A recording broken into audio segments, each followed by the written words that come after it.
Rolling, it's the Major League World Heavyweight Champion, your boy Hammer, Alexander Hammerstone, and you are turning in to Tru Heel Heat. And if you turn it off, I'll hit you with the Nightmare Pendulum.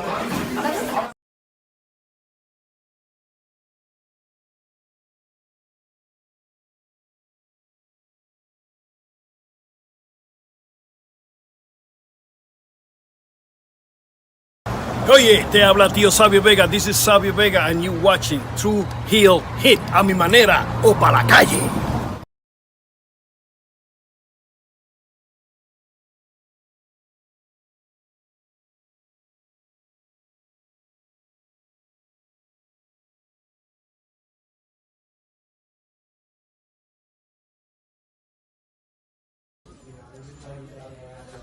This is the knockout artist, Chris Hero.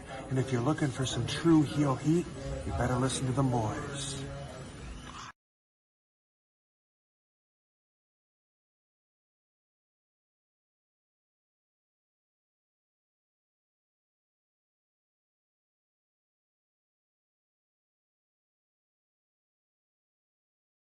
What's up, Tru Heel Heat? Tru Heel Heat. What's up? Tru Heel Heat.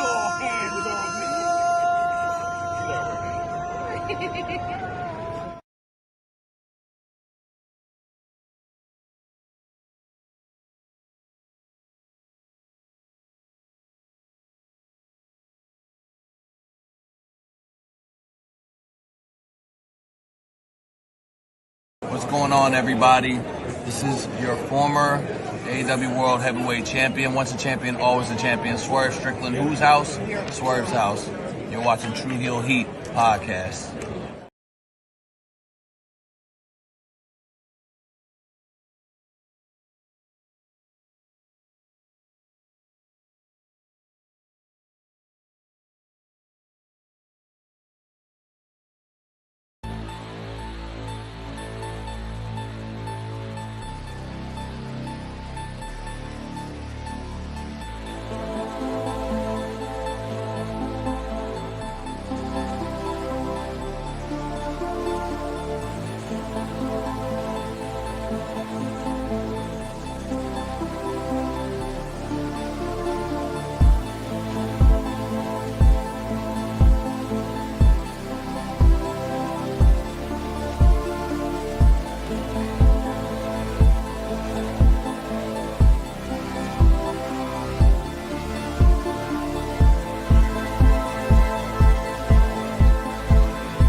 Grab your plates. It's time for the Saturday morning cookout. It's time for the Tru Heel Heat flagship podcast on this Saturday, February 8th, 2025, coming off the heels of February 7th, 2025, where WWE announced its latest slate of releases. Sonya Deville, Cedric Alexander, he might be hurting people soon enough.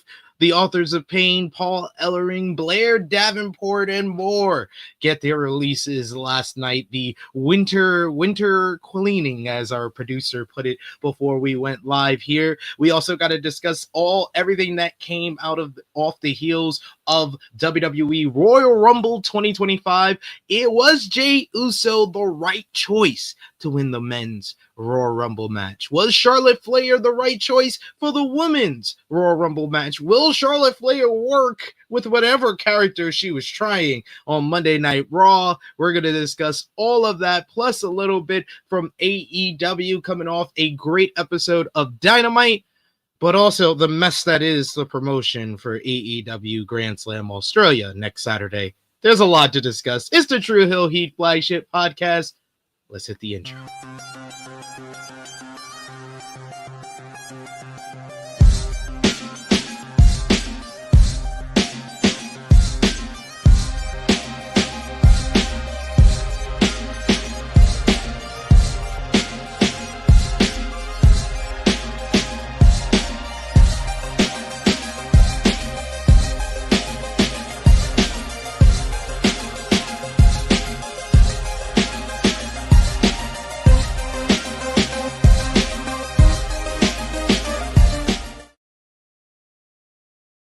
Hello, hello, hello. It is me, your Tru Heel Phenom SP3. We are live on the Tru Heel Heat YouTube, Facebook, and Romeo's Twitter for Tru Heel Heat 315. Yeet, hate, fake? Discussing the latest wrestling news, including WWE releasing 6 names, including Sonya Deville, Cedric Alexander, and AOP. Recap of this week in wrestling with WWE Royal Rumble last Saturday, featuring Jey Uso winning the men's Royal Rumble match. Raw on Netflix featuring Kevin Owens assaulting Sami Zayn. SmackDown, NXT, AEW, Dynamite featuring timeless Toni Storm becoming Mariah May. Collision, ROH TV on Honor Club, NJPW, Road to the New Beginning tour, TNA Impact, plus our best, worst, and matches and moments of the week. But of course, to do that, I cannot be alone. I have to be joined, wrong background, have to be joined by our good brother himself, the true draw himself, Josh. How are you doing? Doing good. Missed of all last weekend. So happy to be back. Talk a lot of wrestling. Talk about this week's shenanigans and all that good stuff. Yes, there is a lot to discuss coming off the heels of the Royal Rumble. A lot of plans being made for WrestleMania. AEW, they're gearing up for Grand Slam Australia. So we got a lot to discuss today. So we appreciate y'all if you're joining us live. Appreciate y'all if you're watching us on demand. Remember to show your appreciation back the simplest way possible. You could drop the thumbs up on this video. You can also share this video with all your wrestling fans, friends, and family on all your favorite social media platforms. If you're new to the Tru Heel Heat YouTube channel, hit that subscribe button. Hit the bell to stay notified for all the great content here. And most of all, sound off in the live chat. We love to interact with all of you. Hear your thoughts on this week in pro wrestling. Any thoughts that we might not mention, you can also let us know in the chat. We'll try to highlight as many of your comments as possible. But of course, if you're feeling generous, you want to give back to what we do here, you want to show your support to the Tru Heel Heat YouTube channel and the flagship podcast, you could do so with a super chat donation. Any dollar amount matters. It goes back to the contributors that you see on screen with us here. And we always appreciate the support. We got our goal in the chat today, about, I think it's 10 super chats. And I'm going to start to do again, probably maybe once a month, the post show for Tru Heel Heat. If we're able to hit our goal today, I'll start doing those. Any tidbits that don't make the Tru Heel Heat flagship podcast, I would usually talk about those on the post shows, answer any questions from all of y'all. So want to see if y'all want that to come back. So let's see if we can hit our super chat goal. We got in the chat with us already Chuck Berries. Thank you for joining us today. He says, good morning, THH fam. RIP to the PFC. I wonder if Cedric will join his Hurt Syndicate brothers in AEW. Hopefully those folks all land on their feet somewhere. Yeah. Oh, we never like to see anybody lose their job, and there was a lot of talented people that were part of those releases, which I'm sure are going to find a new home, a new place to kind of try their trade, because they're talented, as well as this is like the best period in wrestling in a very long time, where there's other options for people to make a living off of this. Yeah, I mean, when it comes to the releases, the timing was a little weird, just because I'm not used to them making releases in February, so it was kind of out there. But also, it seems like they're not doing it like it seems like they're doing it like in waves at this point, right? Because the last time was in November, and then now it's February, so it seems like it's gonna be like a year-on thing. Like they're just gonna do it when they feel like it's needed. Yeah, I can't be too mad at this either, because I feel like these are mostly people who they did not really have plans for. So I can't be that upset. It's not like the head scratching releases that we got during like the pandemic and stuff, like a Bray Wyatt, a Braun Strowman, guys who has like main event talent. It's not like they are the ones that are being released anymore. These are people that have mostly been either lost in the shuffle or never really given the chance to succeed. So it's more understandable than the releases from like I said, like 5 years ago, 4 years ago. Yeah. And then also I think there's some people who are in a good position. Some may not be at the moment, but when we get to that, I'll talk about it more. Yes. We got I Make Beats also in the chat saying happy weekend, THH friends. Happy weekend to you, my good friend. He says, are you doing anything Stone Cold theme for episode 316 next weekend, SP3? I wasn't planning on it because I'm sure that y'all do things for 316 a lot more than I do. I've never celebrated 316 day or dress up like Stone Cold for a certain day. This is not me. Well, I mean, that's the most you'll get right there. Stone Cold right there. I'll call a promo like Stone Cold. I'm gonna get a beer and I'm gonna whoop some ass. I'm gonna stomp a mud hole and walk it dry. I'm gonna take a Steve Weiser. I'm gonna hop in my pickup truck. I'm gonna listen to some Backstreet Boys and I'm gonna pull up to the bar. I'm gonna crack a bottle over his head. I'm gonna say Mr. McMahon, Vince McMahon, I'm gonna kick your ass. I'm gonna put my foot up your ass. I'll give you one of those. Maybe you get a Stone Cold promo next week. But yes, what? We got a whole bunch of whats. Put your whats in the chat if you want a Stone Cold promo next weekend for a THH 316. There you go. But we are not here alone.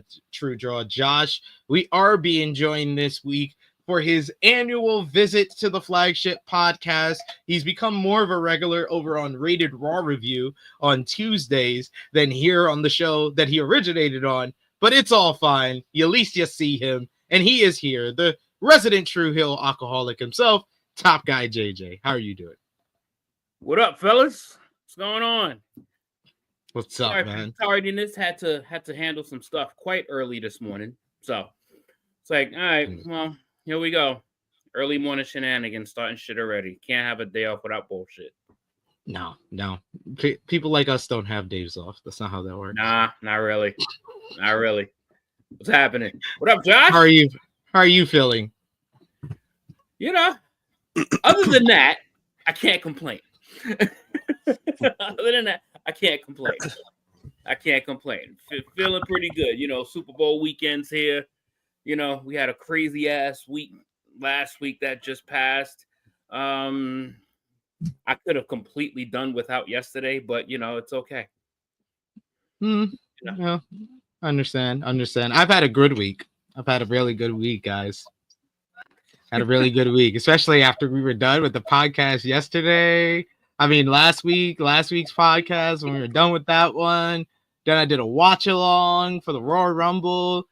And then I was just like laying down on my couch, getting all relaxed. My kids asleep, wifey was asleep, and then I look. I'm scrolling my Twitter timeline, and then I see Luka Doncic got traded to the Los Angeles Lakers. Oh yeah, and then my whole life changed. My whole life changed. You know, found out all week. You sat over there. Or hopefully you sat over there for the next decade, probably. So. He is. I got belief in Rob Pelinka. Booker of the Year, Rob Pelinka. Booker of the Year. Tony Khan, Triple H could never come up with a work more convincing than Rob Pelinka telling Nico Harrison that Luka Doncic is too much of a risk. He drinks too much alcohol. His weight problem. While you over here getting heist of the fucking decade, I'm just happy I got Chet Holmgren back in the fucking lineup. Hey, yo, Jeremy was hyped about that when I was talking to him about it on Indoese. He was like, that's the acquisition of the trade deadline. We got that Chet Holmgren. that was like, I'm just happy we got that back. I'm just happy we got a full team back for the first time in like 3 months. I am finally not scared to face Oklahoma City or the Nuggets in the playoffs. Finally. Took a while, but finally I'm not. Damn, AD, you ain't that dude, bro. AD was instilling fear in fans to not get shit done. Because I know it don't matter if this dude dropped 30 and 16. Freaking Jokic is going to drop like 30, 50, and 20. He's going to have like a 30, 50, 20 triple-double on the other end, so it doesn't matter if he drops 30 and 15. I mean, Mark Williams ain't going to fare any better. Oh, no, he ain't going to fare any better, but we got a dude who's putting up 38, who could put up a 30, 50, and 20 triple-double now, so I'm good.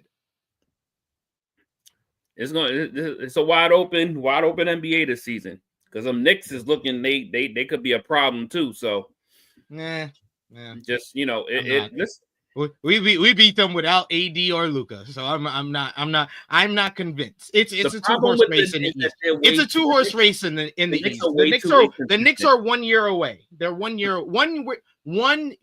and one trade away. Is that the Knicks are capable of beating anyone? They're just not consistent enough to stay beating anyone. Yeah, that's their problem. You're the Knicks fan here, Josh. You wanna say anything in response to us bad mouthing your team? No, because they're gonna take it this year.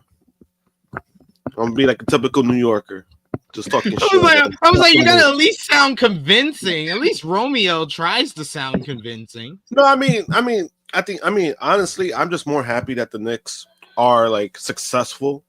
I think that's what I'm more happy about, just because for a long ass time, it's been very depressing being a Knicks fan. And then, ever since Tom Thibodeau took over the team, they've been winning.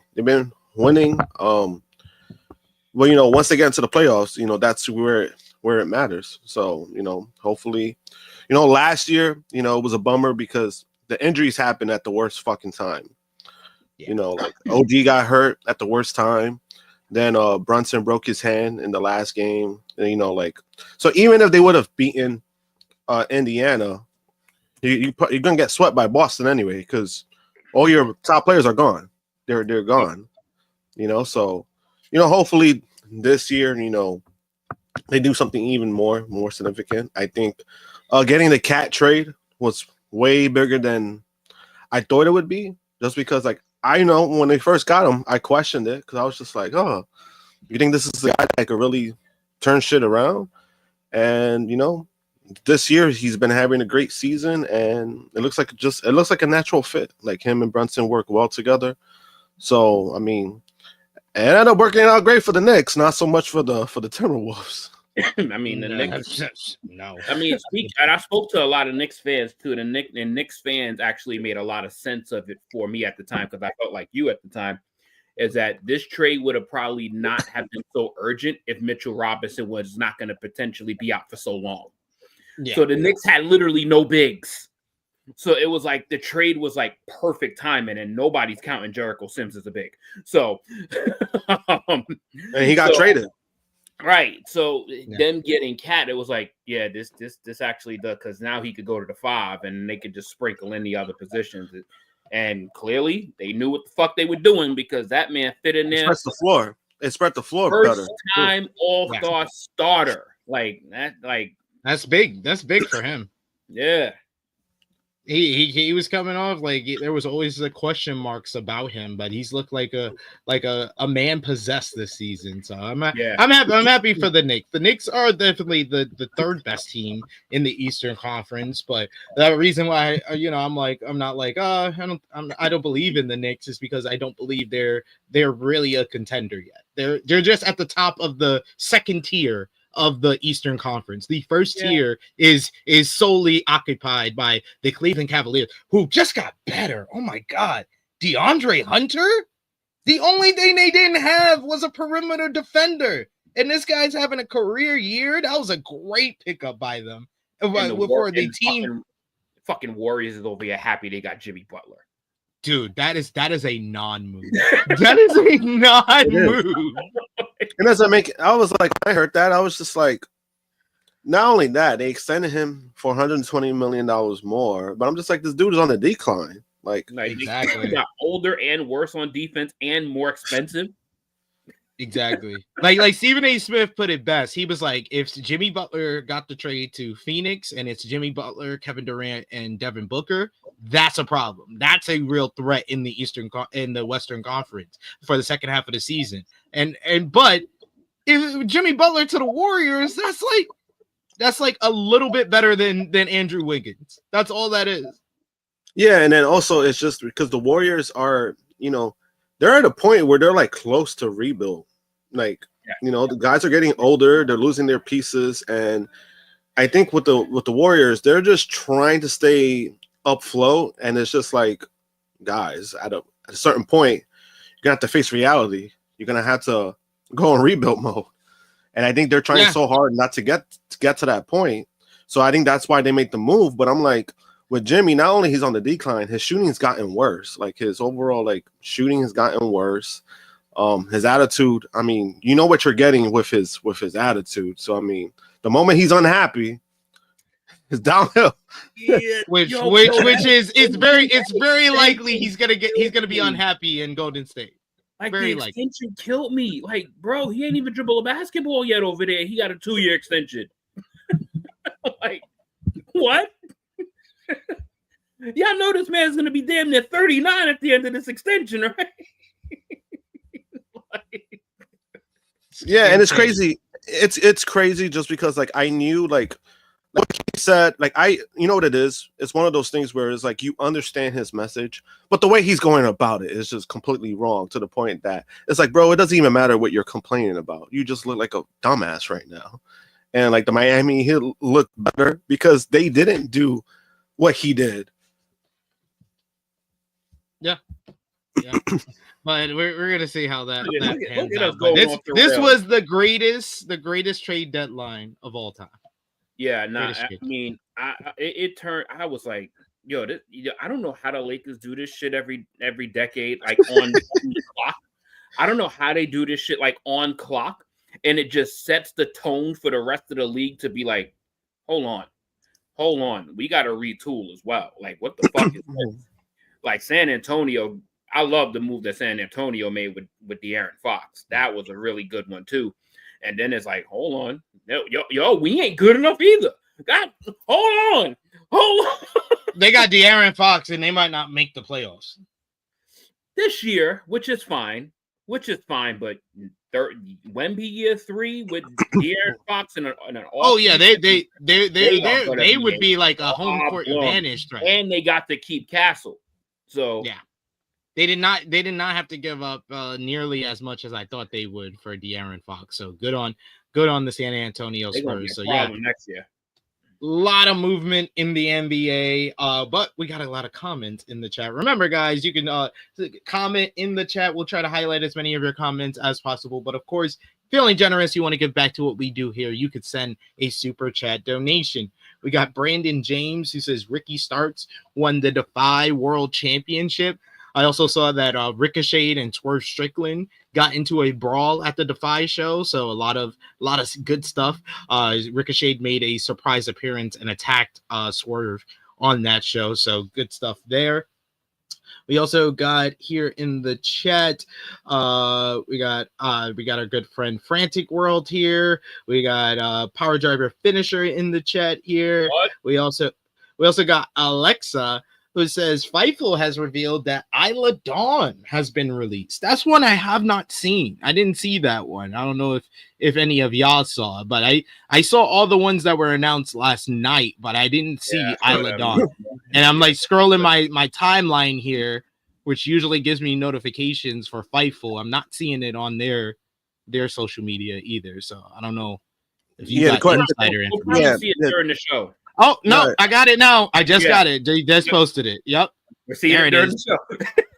There it is. Oh, it's because Isla, it wasn't Fightful that announced it. It was Isla who put it on her social media that she's been released from WWE, which when Sonya was announced, I know people initially were thinking, okay, what about the rest of PFC? But I think like it might be. I hate to say this, but it might be a guarantee that Kaylee Ray is going to join her, right? Like, why would they cut one of Unholy Union and not the other? Unless they see something in her as a singles competitor again. I would hope so, because she's a great singles performer, but yeah, that's a strange one. Isla Dawn. So basically, that was WWE admitting that they just gave them those titles for Scotland. I mean, it's kind of obvious, but I mean, yeah. That's crazy, though. We got Devion who says, go Timberwolves. Crazy that the Timberwolves were thinking about trading for Kevin Durant, which would have been a positive move for them, for sure. But KD seems to want to stay in Phoenix for some reason. I think it would have been positive, but at the same time, I'm like, does that fix the issues that the Timberwolves have? That would have been a problem, though, Josh. Yeah. It would have. Yes. To answer your question, yes. That would have been a problem. I mean, I don't know. Kevin Durant is having a Kevin Durant year right now. He's averaging 26 points a game, 6 rebounds, 6 assists on 52% from the field. He's averaging like 37% from 3.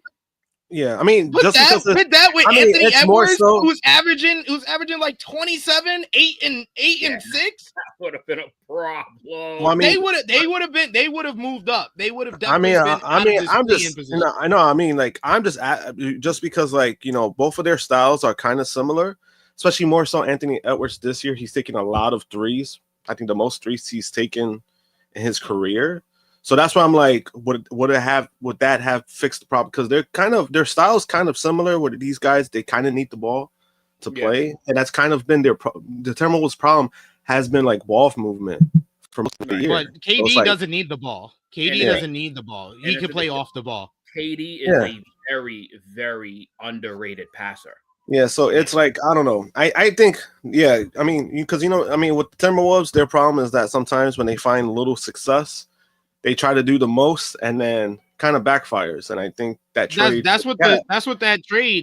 the Randall trade, that was a backfire in there. And they thought they were making a move to put them in position to make it to the finals next time, but they just messed up all their team chemistry with that one move. It was stupid. Yo, I've been saying for I don't know how long, Julius Randle ain't shit.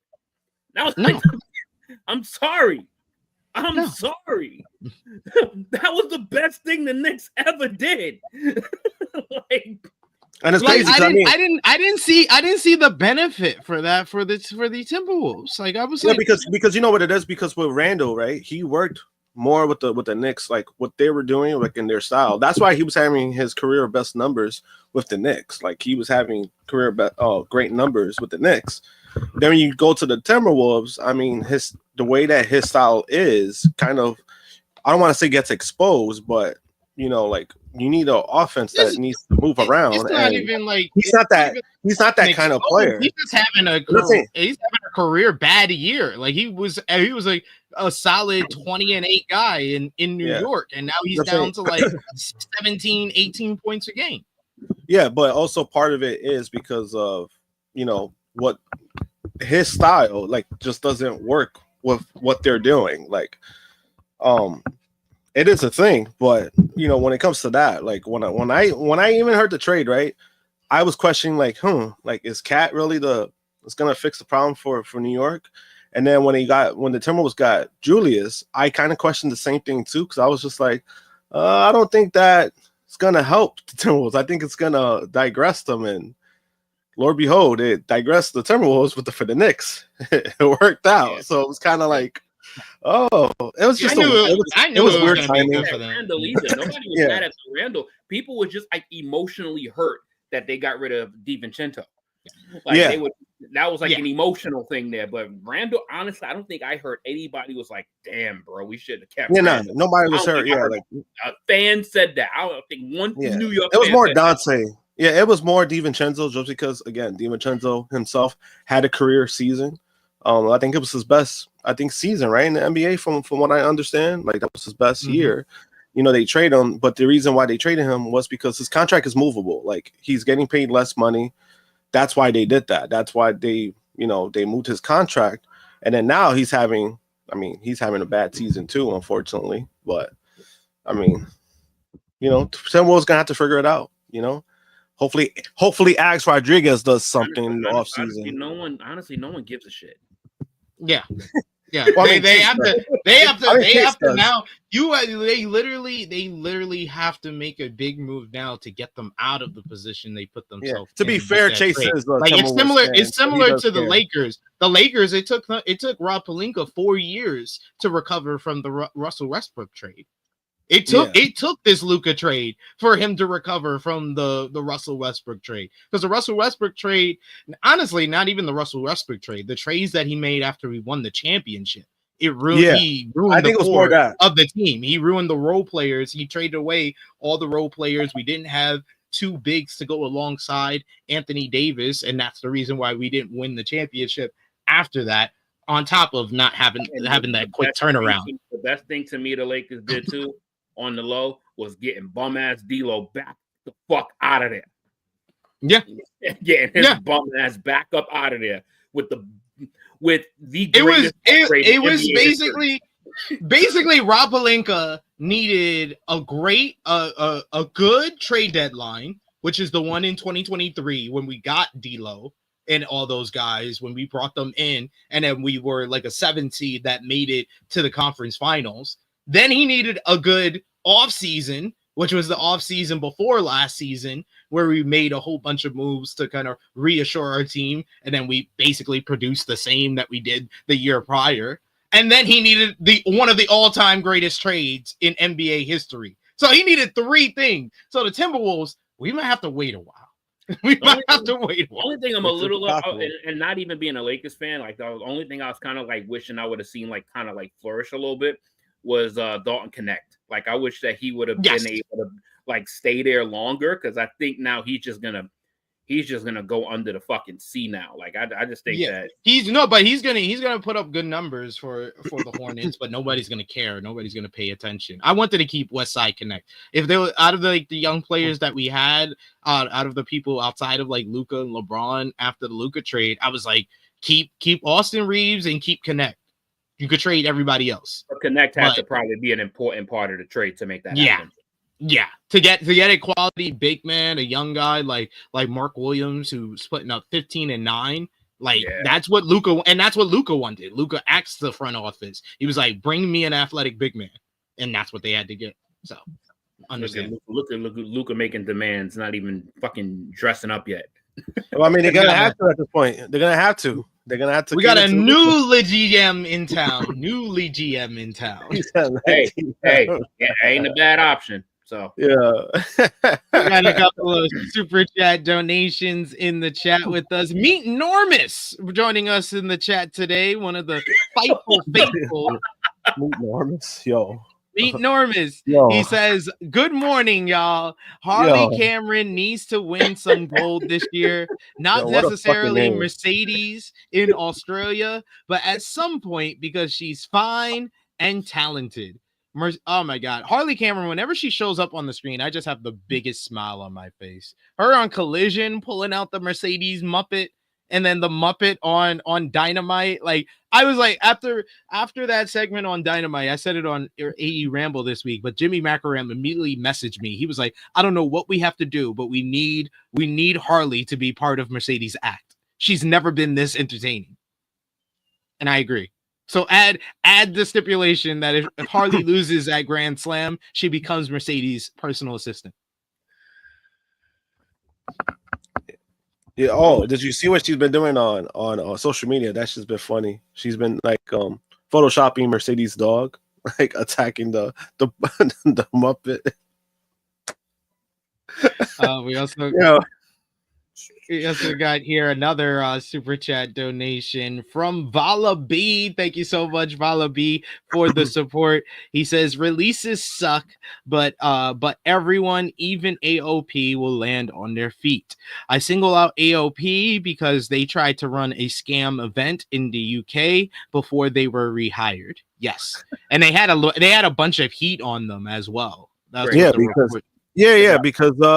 because the way they did it, and the way they handled it was complete shit. Like it's bad promoting 101. The shit that you pulled off, that's not how you do business.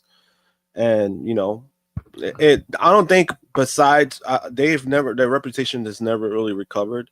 Obviously, signing with WWE kind of killed that noise, but that has ruined their reputation. That's one of the reasons why they put them with Karrion Kross, because he's very well liked backstage. We got another super chat donation here from Chuck Berries. Thank you so much, Chuck Berries, for the support. He says, okay, I can't and won't copy Brandon Brown's method of reaching super chat goals, but I'll at least get y'all started. Thank you, Chuck Berries. We appreciate y'all. Oh, you're always helping us out in the chat. We appreciate that.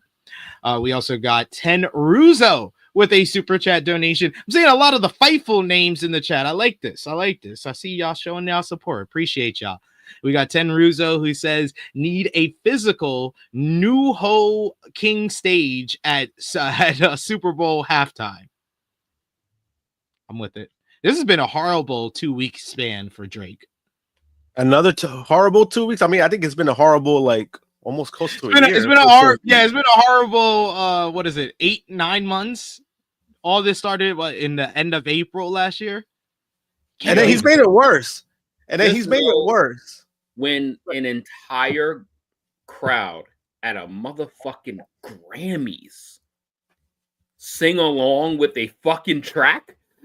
A minor fucking Grammys of all places. And they queued up that specific line on purpose too, which was great. What the hell? Damn, bruh. And you gotta post. It's whatever. The Drake sexuals is gonna love Drake no matter what. Which, I mean, at this point, I don't think that's the most positive thing to stand by. They want to die on that hill. Go ahead. Why didn't Jake do his research and Jay-Z lost the beef with Nas, but Jay-Z was able to recover.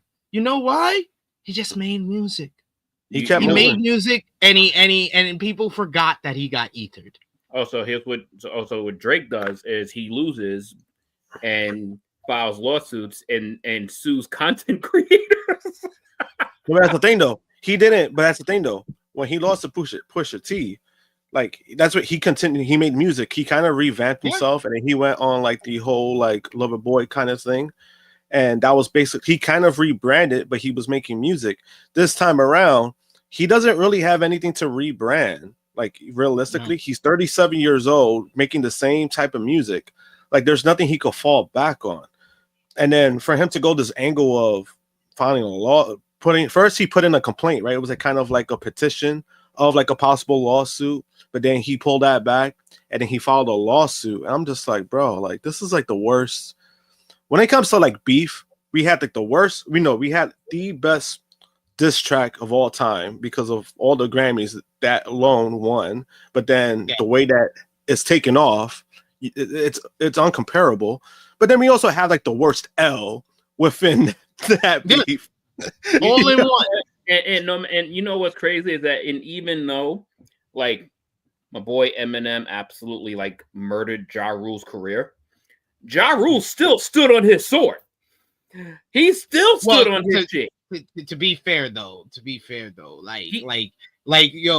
Rule was getting shot at. Ja Rule was you ever seen the movies with the cops and they be running from car to car to find coverage? That was Ja Rule, but he was fucking Nice Pool. He was Nice Pool getting lit up, and he was like this, and then he's still alive, and then here comes the nuke.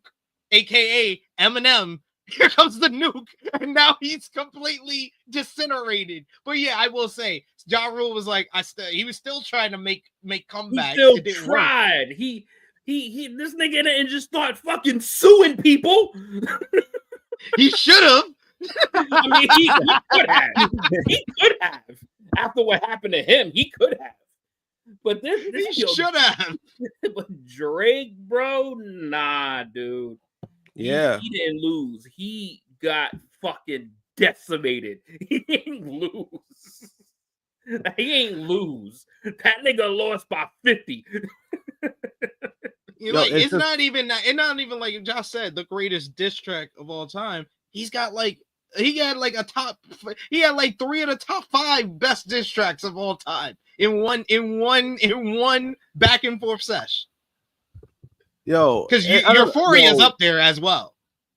But his biggest mistake out of all of this, his biggest mistake was trying to treat this like he tried to treat Kendrick like he was Meek Mills again.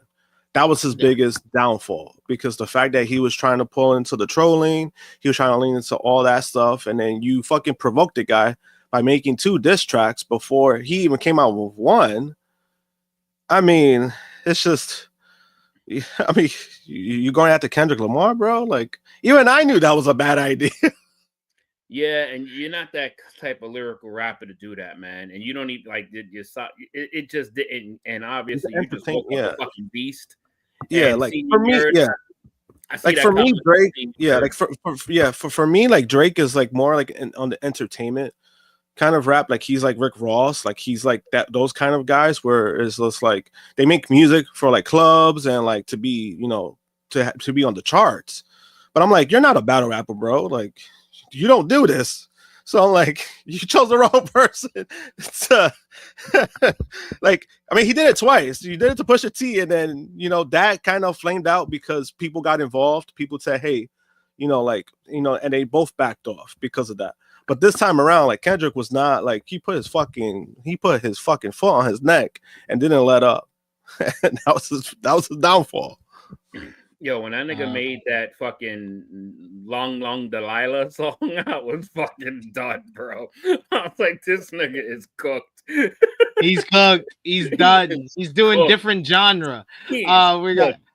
We got a super chat donation. Thank you so much. The King Ellie Show, who says Isla Dawn is also gone. Indeed, she is. We talked about that.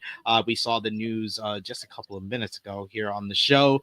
We got Vala B, who's noting that we're getting the In the Weeds rub because I am now the co-host over on In the Weeds every Tuesday and Thursday over on Fightful Overbooked. So yes, we're probably that's why we're seeing all the Fightful regulars in the chat here today. Thank y'all. Thank y'all for showing up. It's great. It's great. We got yes, Chuck Berry's mentioning, by the way, R.I.P. to Irv Gotti. Yes, Irv Gotti passed away this week. That's sad. Yeah. I will say, clap back. I as soon as I see the name, I remember the song. Clapback was a banger, but the most slept on shit from Ja Rule to me was Loose Change. Loose Change was that the shit that, and it was a hard ass line of his, but it got him murdered when he did that. And you claim your mother's a crackhead, the Kim is a known slut, so where's Haley gonna be when she grows up? That shit was hard, son. That shit was the end of his career. Yeah, that was the end. That was the end. He was like, bro, that was so hard that it ended his career. That shit was hard, though. I was like, yo, you hit a nerve. You hit a nerve with that one.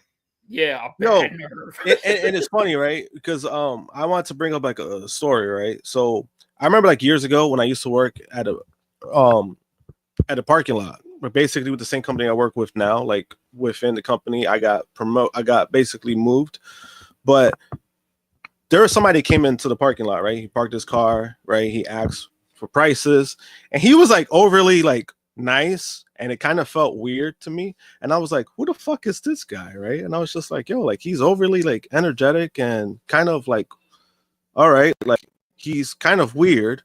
But then when he left, like he came back, he tipped everybody, like he tipped off like a good amount. And it was fucking Irv Gotti when I found out like after the fact. They're like, oh, you don't know who's that? And I was like, nah. And they said it was Irv Gotti. I was like, oh shit. I was like, damn.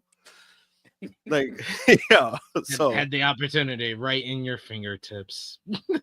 because he looked completely different from like what I was used to seeing. So I was like, I didn't recognize him right away, but then when somebody said it, I was like, oh shit, like because there's like a music studio like up the block, like Bad Boy Studios was there, but they also rent out like other music stuff, and I guess he was there like working with some of the artists that day. So like, you know, I wanted to say something nice, you know, like it was a positive story at least when it came to like meeting him. Indeed. Yo, SB, I don't know if you heard it. Did you hear any of the unreleased, like the leaked M tracks? No. Bro, I urge you. One song in particular. You need to listen to this track called Smack You. I swear to God, that is the hardest Eminem diss track ever. Ever. Who's it on? John Suge. Oh, okay. That should be good. I'll take send me like a message or something. I could forward you like if you have like YouTube Music or something like that, I could just forward you the track. Okay. Holy shit. We do got one more super chat donation, and then we'll finally get into things. We got Big Hero Chris. He says, all this never would have happened if Drake wasn't soft about the control verse. Yep, it started a decade before everything went down. It started with that control verse by Kendrick, basically just challenging the rest of the industry that he wants the number one spot. And Drake got all soft about that and sent subliminals for 5-6 years. He's like tapping the surface. Just let him be. Just let him be. It didn't have to be towards you. You didn't have to take it towards you. You didn't have to take it personal. Thank you, Big Hero Chris, for the super chat donation.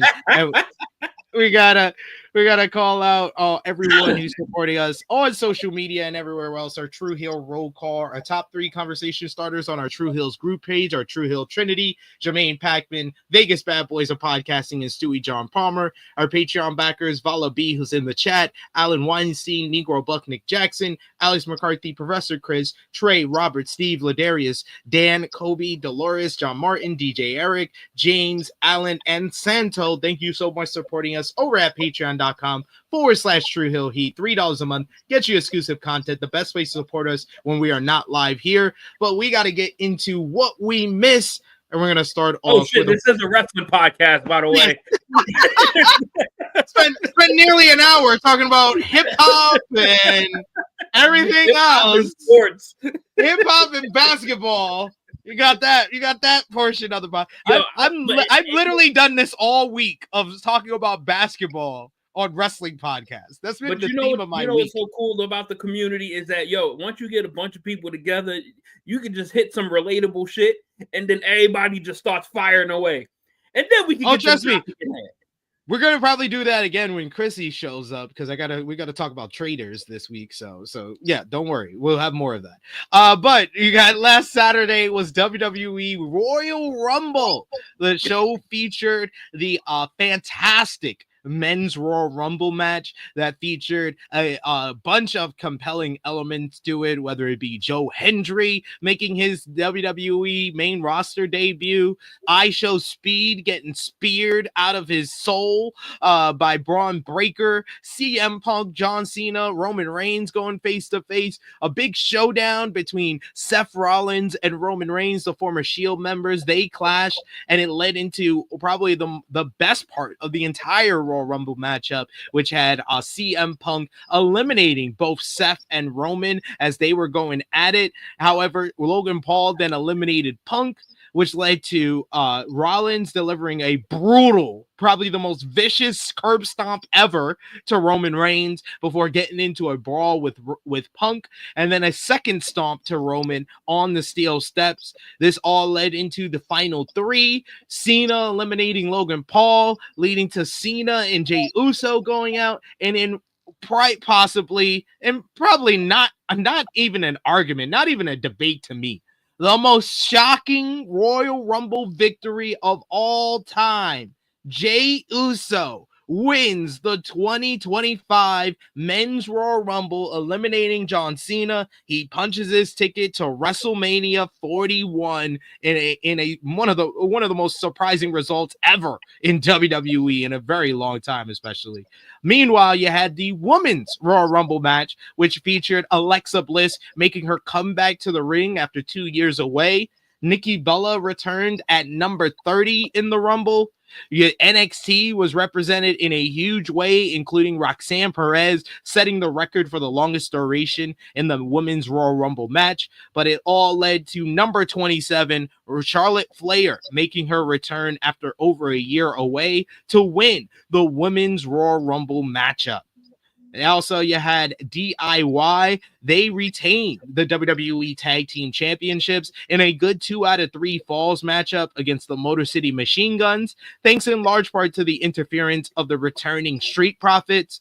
Cody Rhodes defeated Kevin Owens in an absolutely tremendous ladder match. These two men beat the hell out of each other as Cody retained the undisputed WWE Championship, as Sami Zayn watched on as his best friend was destroyed in this brutal contest.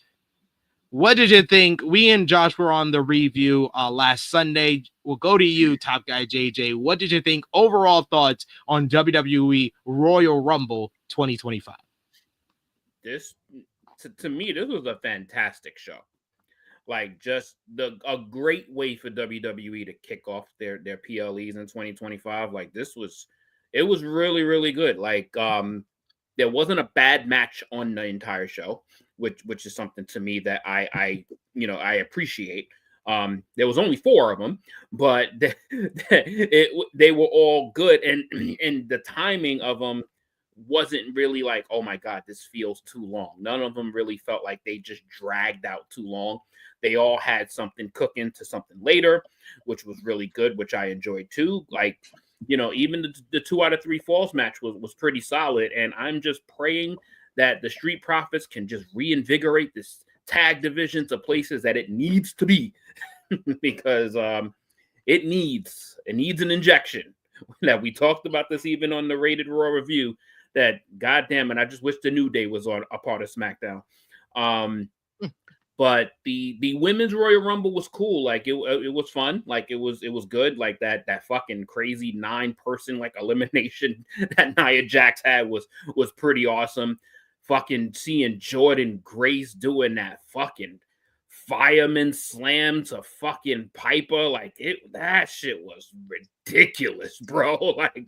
Like so they had some good moments in there, and Roxy fucking lasted an hour and 8 minutes. Like, Jesus Christ, like, that's fucking incredible. Shorty she came in at number 3 and was the runner up, so that was amazing as well. So, like, the women really they did their thing and they stood out.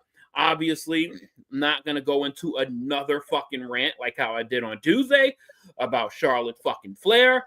But of course, with all of this star making shit that happens, this fucking Flair has to just come and take it from them all. Just has to come and take it from them all. And yeah, obviously April 19th or 20th, she will win her championship again. But the men's one was one of the most fun. This was definitely the most fun that I've had watching a Rumble since definitely the Philly one, with that fantastic Final Four in Philly. I would say 2020 was also fun with Drew and the Brock going through everybody was hilarious. Yeah, 2020 was unique. Like, that's never to be done again, which was incredible. But like, that Final Four for me, and then the Brock one in 2020 was great, but this just had so much meat on the bone. This was excellent. This has got to be like top 3 Rumble of all time for me. This was great. Like, this was great, and so this had literally like 10 stories that came out of this fucking match. Like this was excellent. And of course, like, I love seeing something new. I don't care if people kind of don't agree with it, but Heat I love seeing something different. Like, it was not something that anyone predicted, which is, I don't care. And the fact that they even, that Jey said that he found out the afternoon of that he was winning that shit makes it even crazier. But the fact that they went through with it is fucking awesome. It's awesome to see a different direction. And I love to see it. And that's why I'm so high, like, on this Royal Rumble in particular. And Mike, that Kevin and fucking Cody match was fucking, and that was nuts, bro. Like, that shit was nuts. And I love the fact that the match ended on such a fucking insane spot instead of this miraculous recovery and shoots up the fucking ladder and then it ends on a stunner or a crossroads. No, that shit ended correctly. And it brewed for, my God, like, Kevin Owens, God bless you. Just God bless you, Kevin Owens. But yeah, this Rumble was amazing, man. Like, this is one of the best Royal Rumbles I've watched in a long time, from like start to finish. Not a bad moment in it besides 27, but I really enjoyed this. I enjoyed this Rumble in particular, so I don't really have anything bad to say about it. I know I'm pretty sure it was covered very thoroughly, but this Rumble was absolutely incredible to me. Good stuff. And to answer Senior Nerd, 2020, that was when yeah. That Rumble had a lot to it. Like, that's why I mentioned that one, because I always before this year, I was like, what's my favorite Royal Rumbles, like men's Royal Rumbles? I was like, of the recent years, it's 2018 and 2020. Those are like the two, like, I think they're top 10, possibly top 5 Rumbles. But we want to know who else liked the Rumble. And, like I said, we heard from me and Josh on the review. So let's bring in the princess of all the true heels, the tribal queen herself, showing up late, Miss Krssi Luv. Hey, I'm bro. here. Hello. Hi, honey. How are you? What's up? I was like, where's the quad box? I was like, I thought it was gonna be a quad box. SP promised a quad box. I'm here, friends. Sorry for my tardiness, but I had to do some other things before I got here. I apologize, but I'm here, friends. Don't worry, I was late too, just not as late as you, but I was late. But I'm here, so. Throw that dirt on it. But yes, Krssi Luv, any thoughts on WWE Royal Rumble 2025? And we'll ask you first, did WWE get it right with giving Jey Uso the win in the men's Rumble? Absolutely. No one called it. I love the audible. Loved it. Me and you, myself and you were last week by ourselves, and we did not have him in our top 5 at all. We didn't even utter his name at all. So I love the audible. I love the uniqueness of it all. And I didn't, Top Guy JJ just said, he found out that afternoon. What? How do you find out that afternoon that you're going to win the Rumble? Like, do you understand? Well, Cody didn't know until that time last year. Good for him. We're not talking about him right now. We're talking about Jey Uso. Okay. Thank you. I'm just saying. Okay, that's fine. But he won twice though, so it doesn't even matter. Yeah, we've been talking about Cody for 2 years, bro. Let's move on. Right? Yeah, he won it twice, so it's okay. That's that. Listen, I love me some Cody. Anywho, I'm so happy for him. And then, like, we sat here and we watched it on the watch, and I'm so happy I was able to watch it with you guys, and just was just like an utter like shockness of it all. And the final 2 that were there, I'm happy John Cena didn't even win, because he doesn't need it. He doesn't need this. He doesn't need this. He's done. I'm happy of how it ended. I'm happy it was him and Jey were the last, so I'm happy John Cena congratulated him. Great men's Rumble. I mean, we haven't had a good one like this in 5 years, 6 years, maybe. Yeah. I like 2023. But this was better. This was better than 2023. Yeah, this was way better. Like, from number 15 on, the matches were the Rumble was great. Yeah. Yep. Like, it had all elements that I look for from a Rumble match. the comedy, the comedy, yeah. had the mid-carders being, or upper mid-carders being future, like Braun Breaker and Jacob Fatu. Yep. Then you had the main eventers coming in, the big stare down with Punk, Cena, and Roman. The So Roman good. and Seth moment, which was great. Yes, and then so the whole elimination. The camera angle of the angle with Seth and Roman, cinema. That was golden. Yeah. Gold. And then you finish it off with a great final two. Like that was one of the best. That was one of the better men's Royal Rumble matches. Like top 10 for me. That nigga Seth gave one of the angriest stomps ever, bro. That nigga did a double stomp. No, Seth Rollins showed his ass out on Saturday. Let me tell you. I love like that's the side of Seth Rollins that's been missing. That's been missing from him. Fuck all this like, whoa, we don't need all that. We want to see angry Seth. We need to see that type of Seth. That's the Seth that we need in the ring. We don't need this old like dressed to the gods, all type of foolishness. We need a one that is going to come out and kick ass. That's what we need. We need an angry Seth. The Seth that turned on Roman, that's the Seth we want to see. Can I ask you a question, Boo? Like, I don't know if I'm on an island on this one, but I am still very, very pissed at the women's result. To be fair to criticism and to be fair to Charlotte Flair, she was not the only thing wrong with the women's Royal Rumble match. Women's Royal Rumble match was a complete deficiency of songs that are over and identifiable with the people. That the mid card is the mid card for a reason. Some of the booking choices were just plain stupid. Like Chelsea Green is over, so let's eliminate her after 5 minutes. She should have been one of the dominant people. Yes. Let's set up some feuds or continue some feuds with eliminations. No, we'll just have like 9 girls get eliminated by Nia Jax running to the ropes. Cool. That's just still a crazy. All right. No, it was a cool spot. I love the spot, but it's like when you have that many, and the fact that many, it wasn't just like if it was like Natalya and Zoe Stark and Sonya Deville and Shayna Baszler. That's fine. It's a cool spot. It's a memorable spot. And it was not memorable. It was not memorable. Stop lying. You eliminated Bianca Belair, Julia, Stephanie McCare, Liv Morgan. You eliminated main eventers, bro. Okay, fine. You got that one. You're right. You eliminated like 5 main eventers in one spot. You're right. You're absolutely right. You didn't set up anything. And then we still had like Mad Tom on the Rumble. They got them out like quite fast, actually. Yeah, I like the spot. Trust me, Chase. Once Sonya got in there, it was over.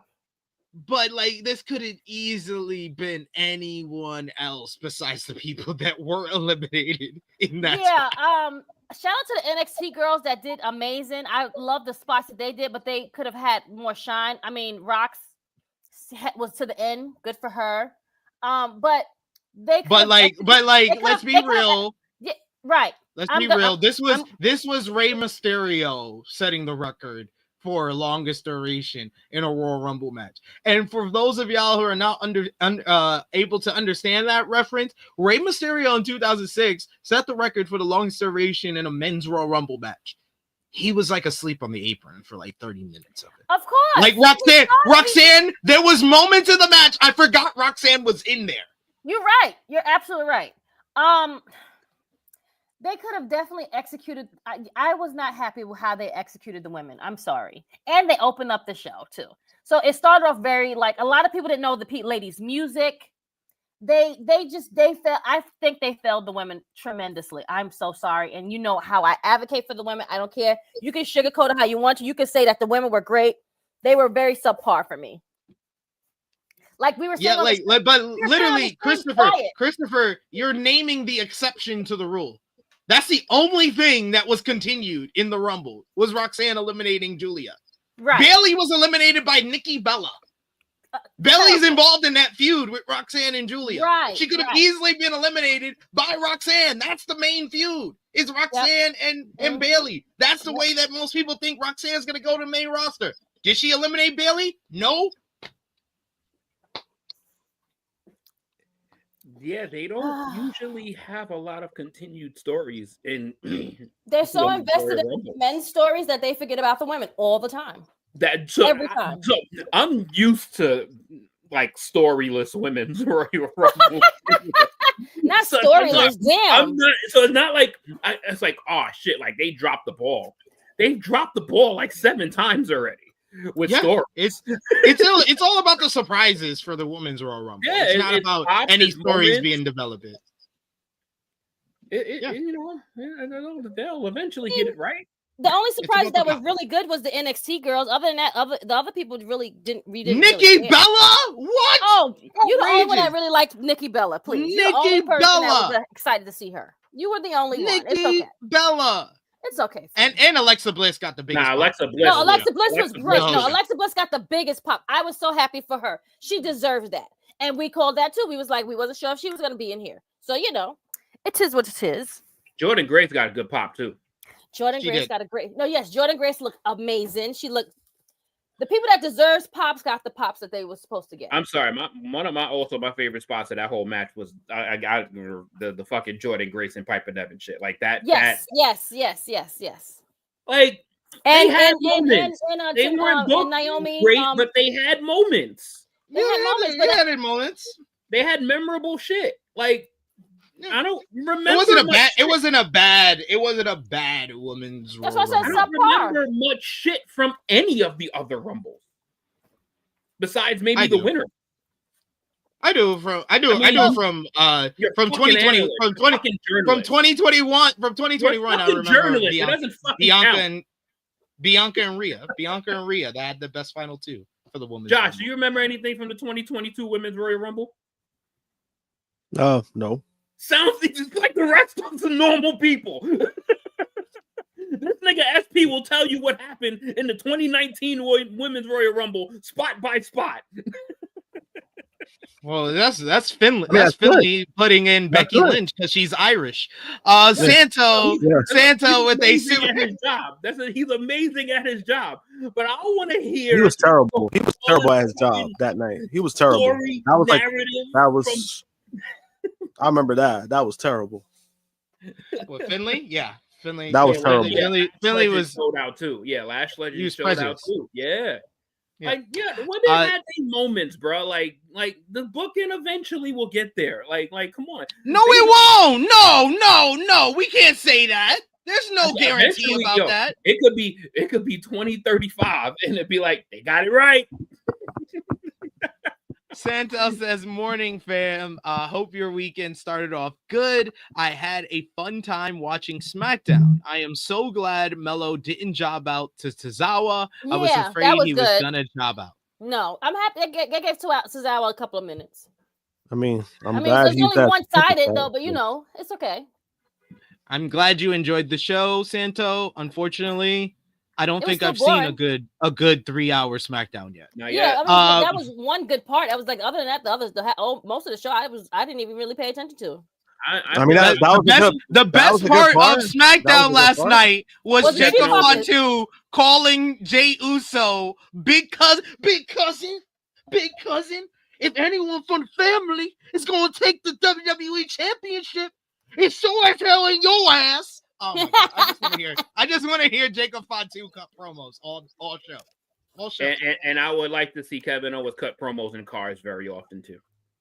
Kevin Owens is a fucking gem. Yeah, it was a good promo night for SmackDown. Yes, there was some good. I agree with Krssi. The Street Profits promo was good too. Yes, that's it. Though that was the only thing that was good about the show.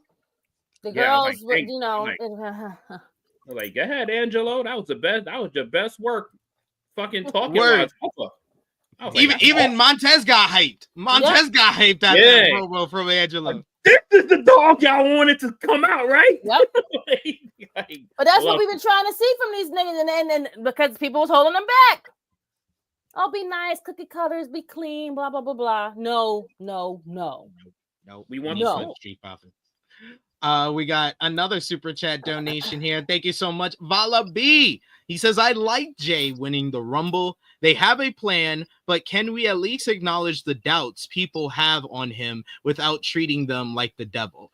Yeah, I think that, put the title of this show is Yeet, Hate, Fake, because there was the big YouTube response to Jey Uso winning the Royal Rumble, where it had 16,000 dislikes compared to like 10,000 likes. So it got a big amount of social media traction as far as like YouTube traction.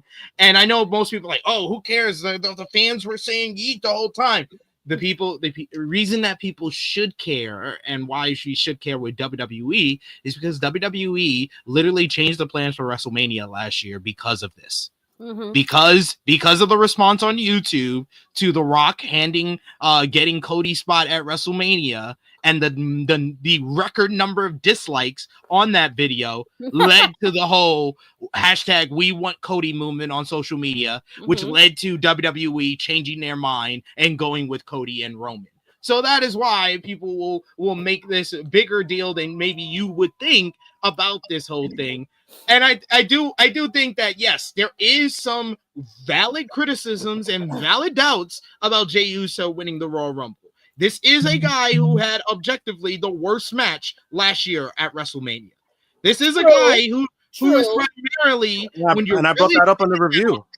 When you really break it down with Jey Uso, it's punches and kicks.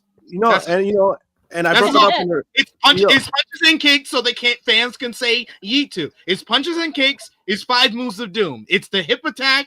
It's a Samoan drop. What you're saying is when the bell rings. It's a spear and it's a splash. Okay, and then the bell rings. That's what you're saying, Jey Uso is? And then the bell rings. Okay, so that's what you're saying. Okay, but that's on fair. the other end of the spectrum, you can't deny it's a groundswell of support. It's very similar to like Kofi Mania. No. I don't like that comparison. I don't like that comparison. I don't like the comparison of Kofi Mania. Don't like the comparison of the Yes Movement. People are too quick to do that, and y'all are not. Detail on that on Tuesday. Y'all are not. No. SP3 had a perfect one. I'm gonna let SP3 say it. This was a perfect one. I'm sorry to cut you off, and I'm sorry you're coughing right now.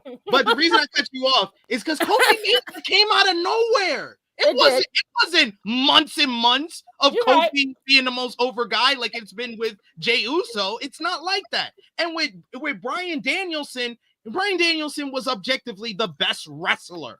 And then he found a gimmick that connected with the fans that was easy for them to chant along with. And then the company said, oh, you know what? We're going to give him a little bit, but we're not going to give him all of that. We're actually going to deny him, and we're actually not going to plan on him playing through and beating the authority. We got other plans for him over here. And the fans said, no, we are fighting against the company and what they want because this is our guy. These are not Jey Uso. That's not the description of Jey Uso. Okay. Jey Uso is very much similar to Jeff Hardy. Jeff Hardy was a tag team guy that got a groundswell of support. That was a very popular mid-carder that was so over, he became the most popular babyface in the company that eventually the company were forced to put him in the main event scene. They never really wanted to make him a champion, but the overwhelming support was too much. The groundswell was way too much that they had to go with it. And then the other better comparison where I think like Jey is like these two worlds meeting. He's the world of Jeff Hardy meets Eddie Guerrero. The promo on Raw was very much Eddie Guerrero of this is a guy that didn't believe in himself, that it took the fans and the company believing in him to finally push him through and to make him a top guy. So those are better comparisons than Bryan Danielson and Kofi Kingston. Yeah, I mean, at the same time, I just like the newness of it. I just like the newness of it. And if you are a person that is doubting it, justifiably so, with actual dialogue and sense, and just say, "Oh, he wasn't supposed to win it," then I don't want to hear from that. But if you have like actual concerns about his carry through for another 2 months because the bell will ring multiple times between now and WrestleMania, there needs to be some stark improvement there. Like, there needs to be some improvement because a WrestleMania main event is going to be no less than 20 to 25 minutes. So you can't do punches and kicks for 20 to 25 minutes. You're not Stone Cold Steve Austin. Like, you can't do that because Stone Cold was the only motherfucker that'll whip your ass for 20 to 25 minutes and it looks good while he did it. The only person alive that was able to pull that shit off, and he'll throw in a suplex here and there. Jey Uso is a little different because Jey Uso ain't whipping your ass. He's looking for a yeet chant behind his hits. Stone Cold was just fucking you up. Stone Cold was just, it was a different type of offense compared to punches and kicks. Because Austin was the same type of punch and kick guy. But Austin shit's had it. Jey Uso just wants crowd shit behind him. So I ain't mad at people that is, and then I think the likes and dislikes, just to me, I think it might be a little different because there were so many superstars in that Royal Rumble. Their guy didn't win. So Roman Reigns didn't win. CM Punk didn't win. Seth Rollins didn't win. Drew McIntyre didn't win. John Cena didn't win. Like, all of these cats didn't win. And now you have to put all these niggas in a chamber match? So the dislikes have to come from all of those other guys as fans. Like, bro, like, Well, I mean, but you also make the same argument with the whole Rock thing too. Like, people disliked it because they wanted Cody in the main event, and that's what happened. So I think so. Like, I get your point, but it's also kind of hand to hand of the mixed reaction that we've gotten from it, because there's people, if they love it, they're gonna be very high on it. People who hate it, they're very, like, you know, they're like bottom of the barrel of just completely hate it. Respectfully, Josh, I think though with the Cody thing, it was literally just a bad call.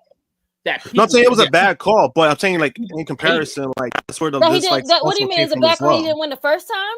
No, that they took the spot from Cody to which I get it, but it's also kind of, but it still kind of goes into, like, hey, their guy is not gonna main event WrestleMania. It's still that kind of thing. It's still, you know what I'm saying, but, like, it's still a thing, right? But when it comes to, like, this Royal Rumble, like, because this is something that me and Sid talked about in the review, where I was like, me personally, I was like, I don't hate it, but I don't, like, love it. I don't love it, but I don't really hate it. Because on a personal level, I'm happy for Jey. Like, you know, he's worked his ass off. So, you know, like, obviously, you know, I'm happy for him on the personal level. But then I also did bring up concerns about it, like, long term. I was just like, you know, like, is this a guy that could really carry that in that aspect? Because he's over, he's a mid-carder, but then sometimes when you put people to that certain spot, when you bring them up, carry it. Sometimes they can't carry it. We've seen it with CM Punk. When CM Punk became a world champion the very first time, it was a flop. It was a failure, right? But I'm not saying that that's what's going to happen with Jey. But then, Punk was ready, but they didn't give him the shot. They didn't give him the chance, and it's just because of that they just, like, you know, they moved on from it, right? Until his second one when he turned heel. But you know, when it comes to Jey, like, you know, obviously the concerns are his ring work, right? I think that's the biggest concern. It's his ring work, because this is something that me and Sid did talk about as well.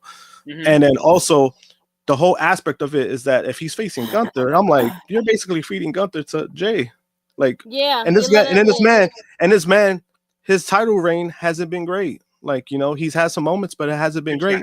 And then now, if he loses to Jey, it's like, oh, like, what does that do for him? This was a guy that we were like, hey, he could beat Cody for the Universal Championship, and then now he loses to Jey. Is like, he's probably gonna be starting from the bottom.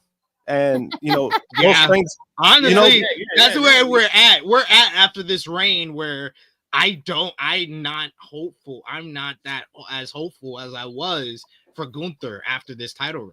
Damn, you know, and that's why it's like, it's a sucky situation, because I mean, you know, obviously somebody's gonna get the this title run has fucking sucked. No, it's that's why it's like, I'm not debating you on that part at all, bro. I'm just saying, like, it just calls and it seemed like, damn, Gunther had, like, He's one of the greatest IC champs, and then you make him champ, and then you make him trash.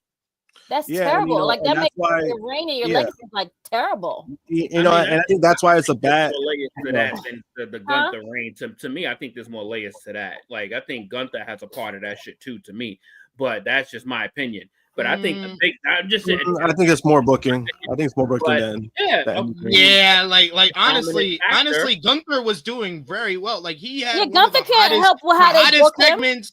Even as world champion, he had one of the hottest segments of the year last year with Goldberg. He was flying against Bret the Hitman Hart. He was the best heel in the company in the fall. That was like 5 months ago. And then ever since he lost to Cody, they just said, I don't really like that. That was one of the absolute worst decisions. That was the worst. That's where they messed up at when they made him lose. Once he lost to Cody, it went downhill. It went downhill from there. Yep, you're right. Once that whole thing happened at in Saudi, because I guess Saudi wanted him to win, but whatever. I love Gunther, man. I just wanted at least one good rivalry out of this championship run that we haven't got. And then to me, I think also just like I just wanted to add one little nugget to that Jey and the dislike thing is Jey was given an opportunity that the fans caved into. Yeah. The Rock came in and took it. Mm-hmm. He took it. That's why everyone hated it. Like Jey is given an opportunity that he has earned. And the groundswell of fans, The Rock just fucking walked out and walked into the main event. No, bro. Like that's not how this season works. The Jey hate. The Jey hate is like you said, it's just fans that did not want him to win or don't think that he is on that level to win the Royal Rumble match. That's what it really comes down to more than anything. Yeah. But we do have some breaking news. It was in the chat and I confirmed it on social media. But thank you to Rapper in the chat. Yes, the OC, Luke Gallows and Carl Anderson have been released from WWE. Again, yes. And then literally Vala B, that was his response. LOL again. I mean, hey. And then also Giovanni Vinci got that rebrand, got squashed in like 11 seconds, lost another match in 2 minutes, not been used since September. Giovanni Vinci got released from WWE. Why did you just let him stay with Gunther and Homeboy? Like, what happened? Like, that's just dumb. You messed up the whole crew. Oh my God. Hey, I mean that's Triple H for you. Good brothers, don't ever in your life accept another WWE contract. It's like, why do you? But like literally, they could have went to TNA though. They could have easily let them go over there. Money they offer y'all. Don't ever take another contract from them. To be fair though, if you've ever heard their podcast, they were getting what they really want out of wrestling the last couple of months, where they were getting paid to sit at home. They don't want to work. They don't want to work. They don't want to work. They were happy to they were probably happy to sit at home and get paid. Yeah, it got to that point with them. Which I mean, hey, once you get to that age and you get to that level, sometimes you just don't care. And the company just like sucked all of the love out of their fucking passion for wrestling. Yeah, and then Carl Anderson also had, I think, recently had shoulder surgery too. So it's kind of unfortunate, bad timing for him. And he ain't gonna rush back. What the fuck he gonna rush back for? To fucking lose on speed? Maybe. Or he could lose on WWE Evolve. Like, dude, don't ever go back. Don't ever go back. No matter the bag. I hope you put that bag that y'all got from the company in a nice account and you got it fucking working for you and got some fucking investments happening. Yeah, I think those guys will be fine, because I think even before they got with WWE, their podcast did take off. Like they rebranded, they're doing stuff like that. So I think on the long run, I think those two will be fine because they'll still find work.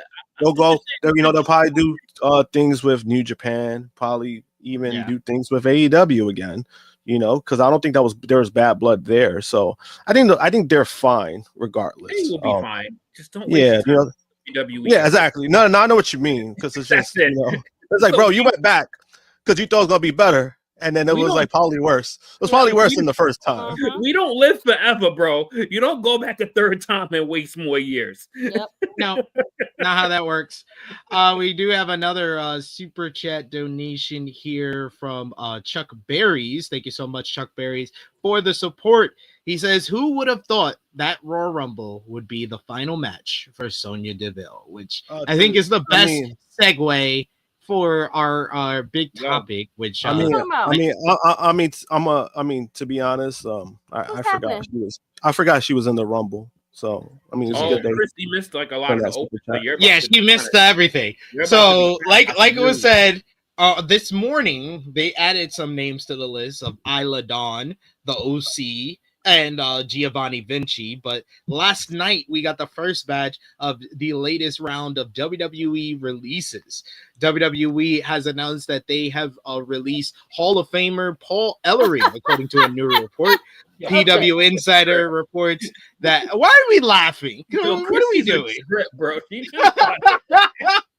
Damn, I she forgot like, that nigga was the even first there, guy. but, you know, The first one she laughed. I thought I was gonna laugh, but damn.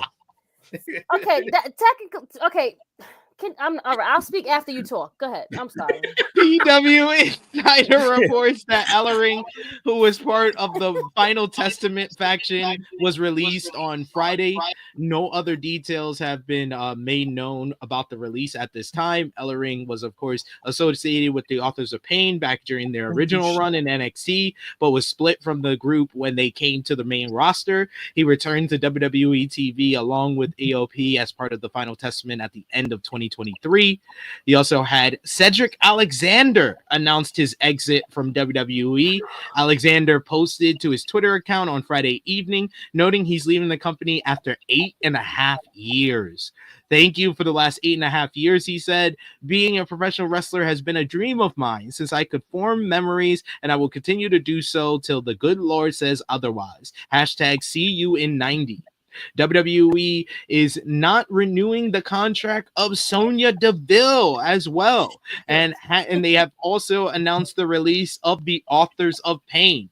Fightful Select reports that in addition to the previous noted Paul Ellering, Deville, and AOP are exiting the company. Then it was announced that Blair Davenport had joined the names released by WWE. Fightful Sean Rossap reports that Davenport was released along with the previously reported Paul Ellering, Authors of Pain, as well as Sonya Deville's contract not being renewed. Fightful Select has a bit of additional details in regards to these releases. The Eternal rosters had not been adjusted as of Friday night, and the company waited until a few days after the last time releases happened. The report notes that Deville will be eligible for free agency once her contract expires in a number of weeks. Alexander, as he imitated on social media, will be a free agent in 90 days. And sources in AEW, I expect that Alexander, several people within the Hurt Syndicate will push for Alexander to be signed there. As for the Authors of Pain and Paul Ellering, the report notes that there were no creative plans for them of following the Final Testament and Wyatt's feud, and many in the company saw it as a bad sign that they were barely on TV with Cross. As for Blair Davenport, there had been no creative plans for her since she was called up to WWE, and it's expected for her to have global interests from several different companies. Krssi Luv, since you're the newest person who's learning about all these releases, add on all those ones from last night: Isla Dawn, the Good Brothers, Carl Anderson and Luke Gallows, as well as Giovanni Vinci. What do you think about these winter cleaning releases by WWE? Well, how you let Sonya Deville be part of like one of the things to release all like the hot girls in the Rumble, and then you say, you know what, let's snip her, but you keep Zoe Starks. I mean, there's a whole other girls that we could have. Zoe did botch in the Rumble. That's what Zoe's always botching. Hello, she's Zoe Botcher. A lot. Like not just the Rumble. Not just she botches every fucking Yeah, she match. botches a lot. I'm with Krssi on that one. Jesus Christ, she botches like almost every match, bro. Every fucking match. It's blatant. Like her partner with Sonya Deville, Shayna has not helped her at all. You would think that Shayna babysitting her to be partners with her would make her better. No, it's not.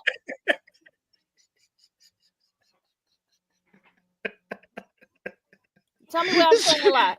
You would think it made her better. It does not. I love that was pointed out, and it helped her not one bit. Now, you make this faction. You put these three girls together. They did nothing. The name got her released, bro. I'm telling you right now, that fucking name. The fuck is Pure Fusion Collective, bro? Like what are we doing? Okay, one thing Sonya could do is talk. Sonya's a great talker. She should have been by herself. She should have been by herself. Let her be by herself.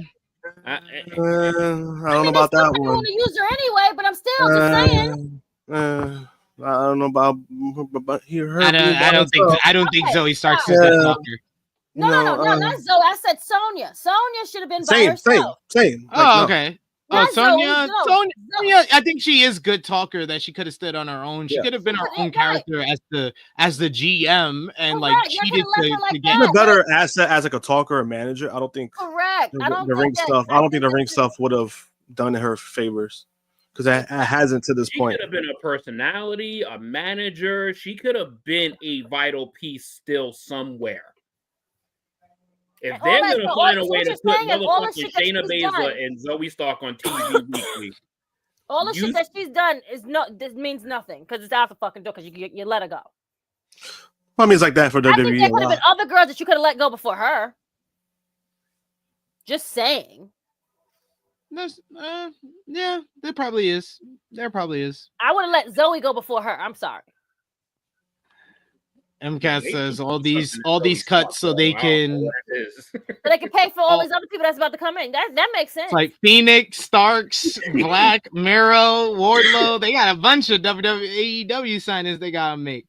I'm happy for Cedric. Cedric they need Cedric and Apollo to go next. I think all those two, the black guys all gotta go. Sorry.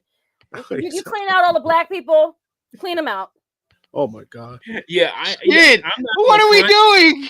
I'm not gonna lie. Apollo should have been released a long time ago. I'm sorry. If we're gonna y'all want to talk about DI? Let's talk about it. Let's go. Listen, let's get all the black boys out of there now. Let them all go. You're not doing anything with them right now. I'm so sorry. Clip it. Get all the black boys out of here. Well, I mean, it's a good thing that it's a good thing that Krssy's saying it because it would not go well. I would say that. Yeah, just saying what everyone else is thinking. That's why I love it so much. I'm sorry.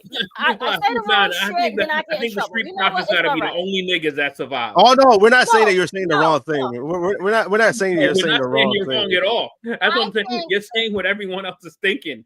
Yeah.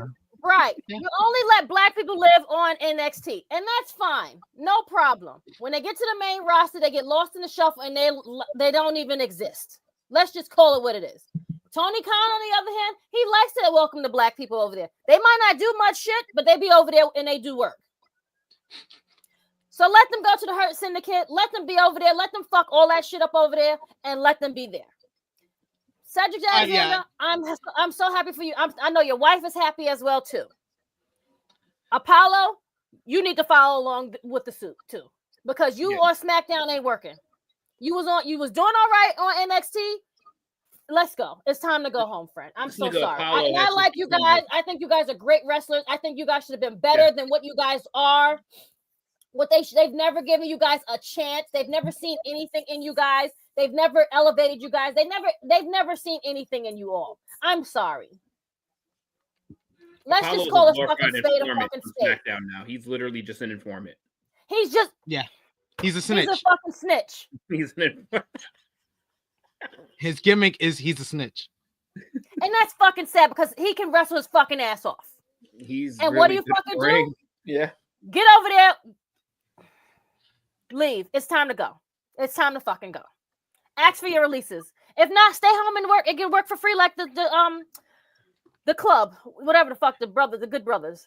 Let them go. You know what this rant reminds me of? It reminds me of that that GIF video of the guy who talks to the dog in the pet store, like, I'm gonna get you out of there. That's Krssi talking to all the black people in WWE. I'm gonna get you out of there, Apollo. I'm gonna get you out of there. I love to get all the black boys out of there. Yo, freaking Krssi cutting a promo like she's fucking Harriet Tubman. Like, I'm gonna free all the slaves. I'm sorry. Before Zoe Starks, you could have got rid of Karrion Kross. I mean, not Zoe Starks. I mean, Sonya Deville. You could have got rid of Karrion Kross. Krssi out here building the Underground Railroad for WWE stars. It's sad but true. I'm sorry. One thing I would not do is lie to you, and I'm not gonna tell you. I'm not gonna sit up here and not be my authentic self. And I'm telling you, Krssi, you ain't wrong. I know. People just afraid to fucking say it. Paul, his name is not even Hunter. It's Paul. Paul don't even see the shit. This is all Paul's fault. Paul doesn't see color. Paul is a fucking liar. Flawed Paul. He doesn't see color, but he sees melanin. Carmelo Hayes next. I'm telling you, watch. Jesus, no. Josh, which release was the most surprising, and which release do you think will find a new home the fastest? Oh, thank God. Surprising. I mean, there wasn't really a lot of surprises, to be honest. I wasn't like, I saw the list and I was just like, oh, that seems pretty accurate. I wasn't really surprised with any of them. I think the one who has like the best opportunity is Cedric Alexander. There's something there. He could go with Hurt Syndicate, so he has the easiest like road to get a job either way. So I think he has like the best path because there's something already there for him. Something's there already waiting for him.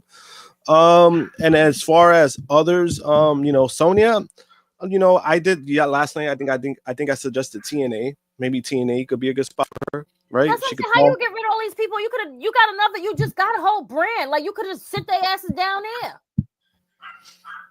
I mean, who knows? I mean, TNA could sign her. You couldn't send the Good Brothers down to TNA.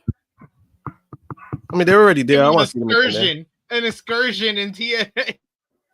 It's kind of, I don't know. At this point, I don't know if that's good thing for them, but besides that, I mean, I think Cedric has the best path. Blair Davenport, Bria Priestley, she could go back to AEW because before she got released from AEW, there was something there. She was kind of like, even last night, we're trying to keep Will Ospreay.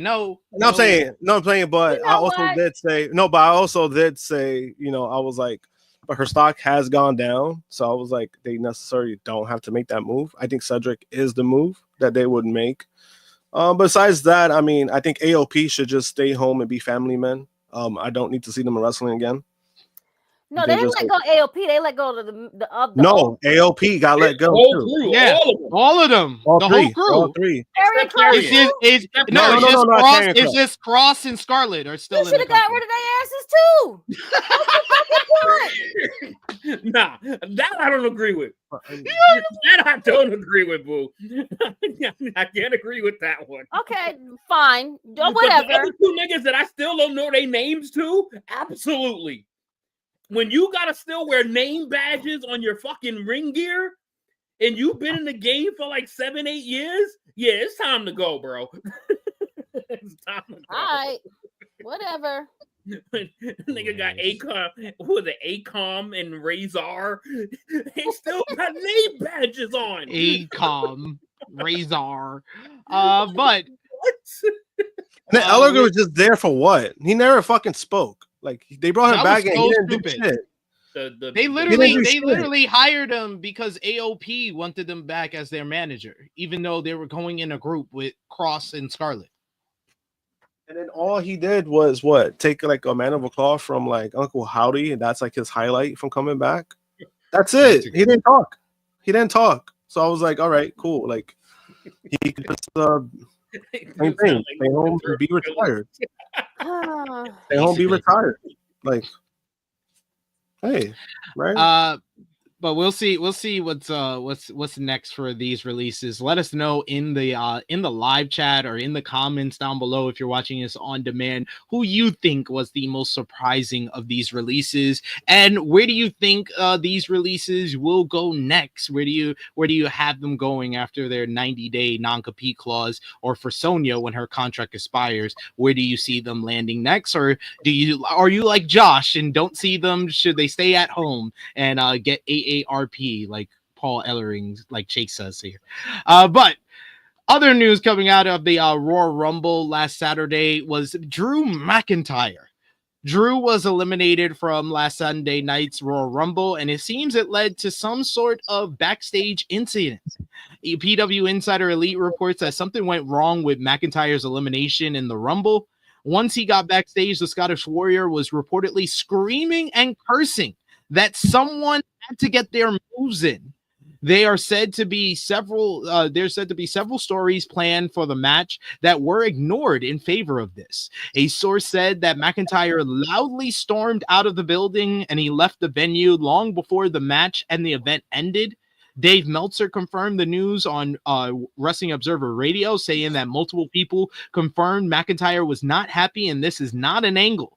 Meltzer also noted that McIntyre was not the only person upset, and that the person in question, who is not yet confirmed at that point by multiple sources, is someone that a lot of people were pissed at in that match, with the idea that he was trying to get himself over and not the match over. Sean Ross Sapp also confirmed on Twitter that the story of McIntyre storming out was real. Another report had some additional information on Drew McIntyre being angry about how his Royal Rumble elimination played out. Fightful Select had confirmed PW Insider's report, saying that several talents spoke to the site and agreed with McIntyre, indicating that the frustration was with LA Knight, and that the Priest was originally supposed to eliminate McIntyre before Logan Paul's entrance.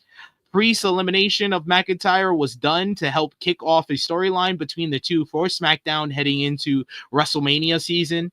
The report notes that no one was in on it, and that the WWE held an after party for the Rumble, which McIntyre did not appear at. Dave Meltzer shared more details, and according to Meltzer, McIntyre was not upset about the elimination where he was taken out of the Rumble by Damian Priest. He was reportedly upset about something that happened earlier.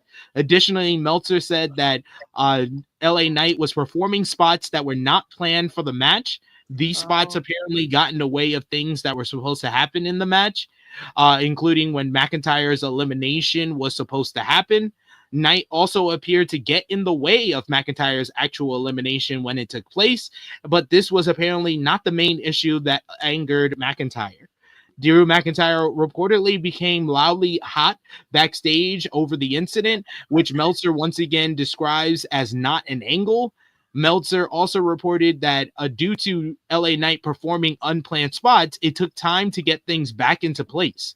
As previously noted, others besides McIntyre were also unhappy with how things played out during the matchup, and it was noted by Daily Mail with their report of the Drew McIntyre incident that McIntyre was also upset because of his current plan matchup for WrestleMania with Damian Priest, feeling like his 2024 should have given him a bigger matchup, because some people in WWE are describing the match as a quote-unquote nothing match, which it is.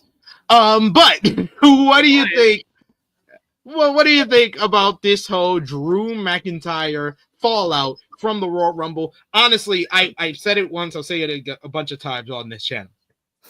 The Drew McIntyre mess makes this Royal Rumble infinitely more rewatchable, because I've literally watched this Royal Rumble match and the spot with Drew McIntyre being eliminated like 10 times this week, because I knew before the report came out that it was LA Knight, I knew it was LA Knight. You know why? Dude comes in at number 29. Comes in, he does the jump up elbow drop to John Cena. He does a neck breaker to AJ Styles. He's doing a whole bunch of spots he's not supposed to do, because at one point Sami Zayn yells at him that he's not supposed to be in a certain spot because Sami's supposed to pick up Roman for the or Sami and Roman moment of the matchup. So that was fucked up. He's the only guy in the matchup that hits all 5 signature moves in his arsenal, yet he's in the matchup for 5 minutes. He's the only guy left. Now I gotta go watch that. He's the only guy left in the final 10 that doesn't really have anything story-wise to do or anything important. Even someone like Logan Paul has to eliminate CM Punk. He's a part of something big in the Rumble. Everybody else is tying stories together. LA Knight's just doing moves. LA Knight's just doing moves. Yeah. He literally has to yell at AJ to come and eliminate him because it's time for him to be eliminated. Yo, it's hilarious. Watch it back and just pause it, and you will catch so many different things about his time in the Rumble. LA Knight definitely was the guy trying to go into business for himself. So I understand Drew McIntyre being pissed off. But I'll be real. I also understand LA Knight's part of this as well. If I'm LA Knight, I'm gonna show my ass out. I'm showing my ass out. Thank you, Krssi. I'm extra tight heading into this, but you might not know why I'm extra tight heading into this. Let's think back, guys. Let's all bring our brains back to 2023. The summer of 2023 was the rise of LA Knight as a popular star in WWE. Popular mid-card star based on one word. Yeah. He flirted with the main event scene, but they kind of put him in like an upper mid-card part, winning the US title, stuff like that. And now he's kind of stalled off. His momentum is kind of stalled. Meanwhile, let's also go back to 2023. Because I would have sworn there was another kind of mid-card act based on one word that got over at that time. That kept getting opportunities in the main event a lot more than LA Knight. Oh, that guy won the Royal Rumble. Oh, that's Jey Uso. Oh, okay. Now I definitely understand why LA Knight is upset heading in. You got me in a Rumble that's won by a guy that I was in the same position with, where I was beating him in merchandise sales 2 years ago, and now he's winning the Rumble. I'm in the Rumble with a whole bunch of top stars. None of them are doing stories with me. So I'm just going to go in here. I'm going to do I'm getting myself over. Not who gives a fuck? This is my first Rumble. I don't give a fuck. I'm getting myself over. I mean, I probably would have did the same thing too. I understand every part of this. So now I really have to go back and watch it, because again, we were watching and I remember the Drew part, but I don't remember I remember LA Knight coming in and doing the thing to Cena, but all other stuff like Sami yelling at him, I don't remember. I now have to really watch it with a microscope now. And Priest lets you know who they're upset at, because Priest literally all he has to do is push Drew behind him. He literally goes over to this side, nudges LA Knight in the back because he's not in the right spot, and then goes and continues pushing McIntyre out of the match. It's hilarious to watch. Hilarious. It's a comedy of errors. I can't believe I'm actually gonna have to go back and watch this now. It's a comedy of errors. It's so good. It's so you're saying that LA Knight had a kind of a Soldier Boy outburst, huh? Because somebody stole his fucking flow. Word for word, bar for bar. Bar for bar. That's classic. Jey. Soldier Boy will ever be remembered for that. Jey. Ooh. That nigga stole my shit. I'm a better wrestler than this nigga. yeah, they did. They probably went long with that too. The yeet punch exchange. That went too long, and that fucks up the whole timing of everything that happens. LA Knight's like, I'm gonna show y'all motherfuckers I'm over. Got all these motherfuckers in the ring, and y'all ain't got no plans for me. Got a ring full of non-stories in there. You ain't got nothing for me. LA Knight's like, I'll have all your asses in Guantanamo Bay. King Kong ain't got nothing on me. I'm putting cases on all you bitches. Oh, your ass. Oh my God. Yes, this is good shit. it's That was good great. shit. It's so good. It's so good. Yo, and it's like Drew McIntyre. It's like I did all of this work with CM Punk for over a fucking year, basically. Yeah. And then my match is gonna be basically like match 2 on WrestleMania against Damian Priest on night 1. Yep. Oh my It's God. like this match is probably not even gonna get like a video package. They're just gonna get the fucking screen, the Tron screen. You're gonna get them fucking both talking that doesn't have any actual involvement with each other, except maybe one clash on one episode of a show, and that's what you got for me for my entire year of work for WrestleMania. And he had some of And like the best matches last year, and this is where you got me. You know what's the funny part to me, Nigga, though, that nigga out of got all a this? fucking hole in his head, bro. You give Is me that- Damian Priest? I have no confirmation of this, but it seems very obvious to me that Drew was trying to basically politic his way to a Roman match, and it feels like Roman said no. Like that's what it like. Yo, his whole story since he came back since Hell in a Cell is he's the bloodline hunter, and then he loses to Jey, and it's over. It's basically that's the end of the story. And mind you, a pretty mid fucking match. And a pretty mid match that nobody remembers. Nope. Nobody remembers that shit. Nope. Oh man, poor yo. I feel like Drew's always getting in like he's like always in the middle of these unfortunate situations, dude. And it's like, damn, bro, they're gonna involve so many other people and not you again. Well, he has like it's like the Seth mentality. And at least Drew, at least LA Knight's like, at least y'all got something for this nigga. Yeah. That's why LA Knight took the shot last night on SmackDown. Like, you always crying. LA Knight sees it. He sees it. They gonna throw my ass in the Andre the Giant Memorial Battle Royal on the SmackDown before Mania, and I'm not even gonna be on the show. At least you got plans. At least they got you plans. Gonna be on the card, nigga. Tell me what? about no shit. Speaking of Like, Roman Drew always Reigns, is crying now, though.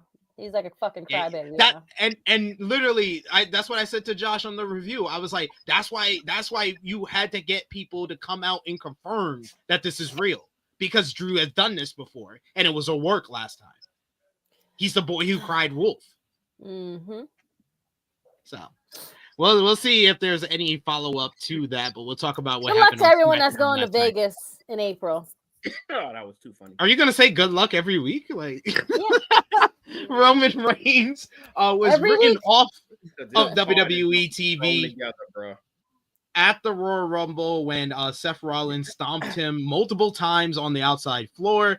This is The a Wrestling great Observer. spot right here, first of all, I'm sorry. The Wrestling Observer newsletter reports that the current plan for Reigns at WrestleMania is a three-way match with Rollins and CM Punk.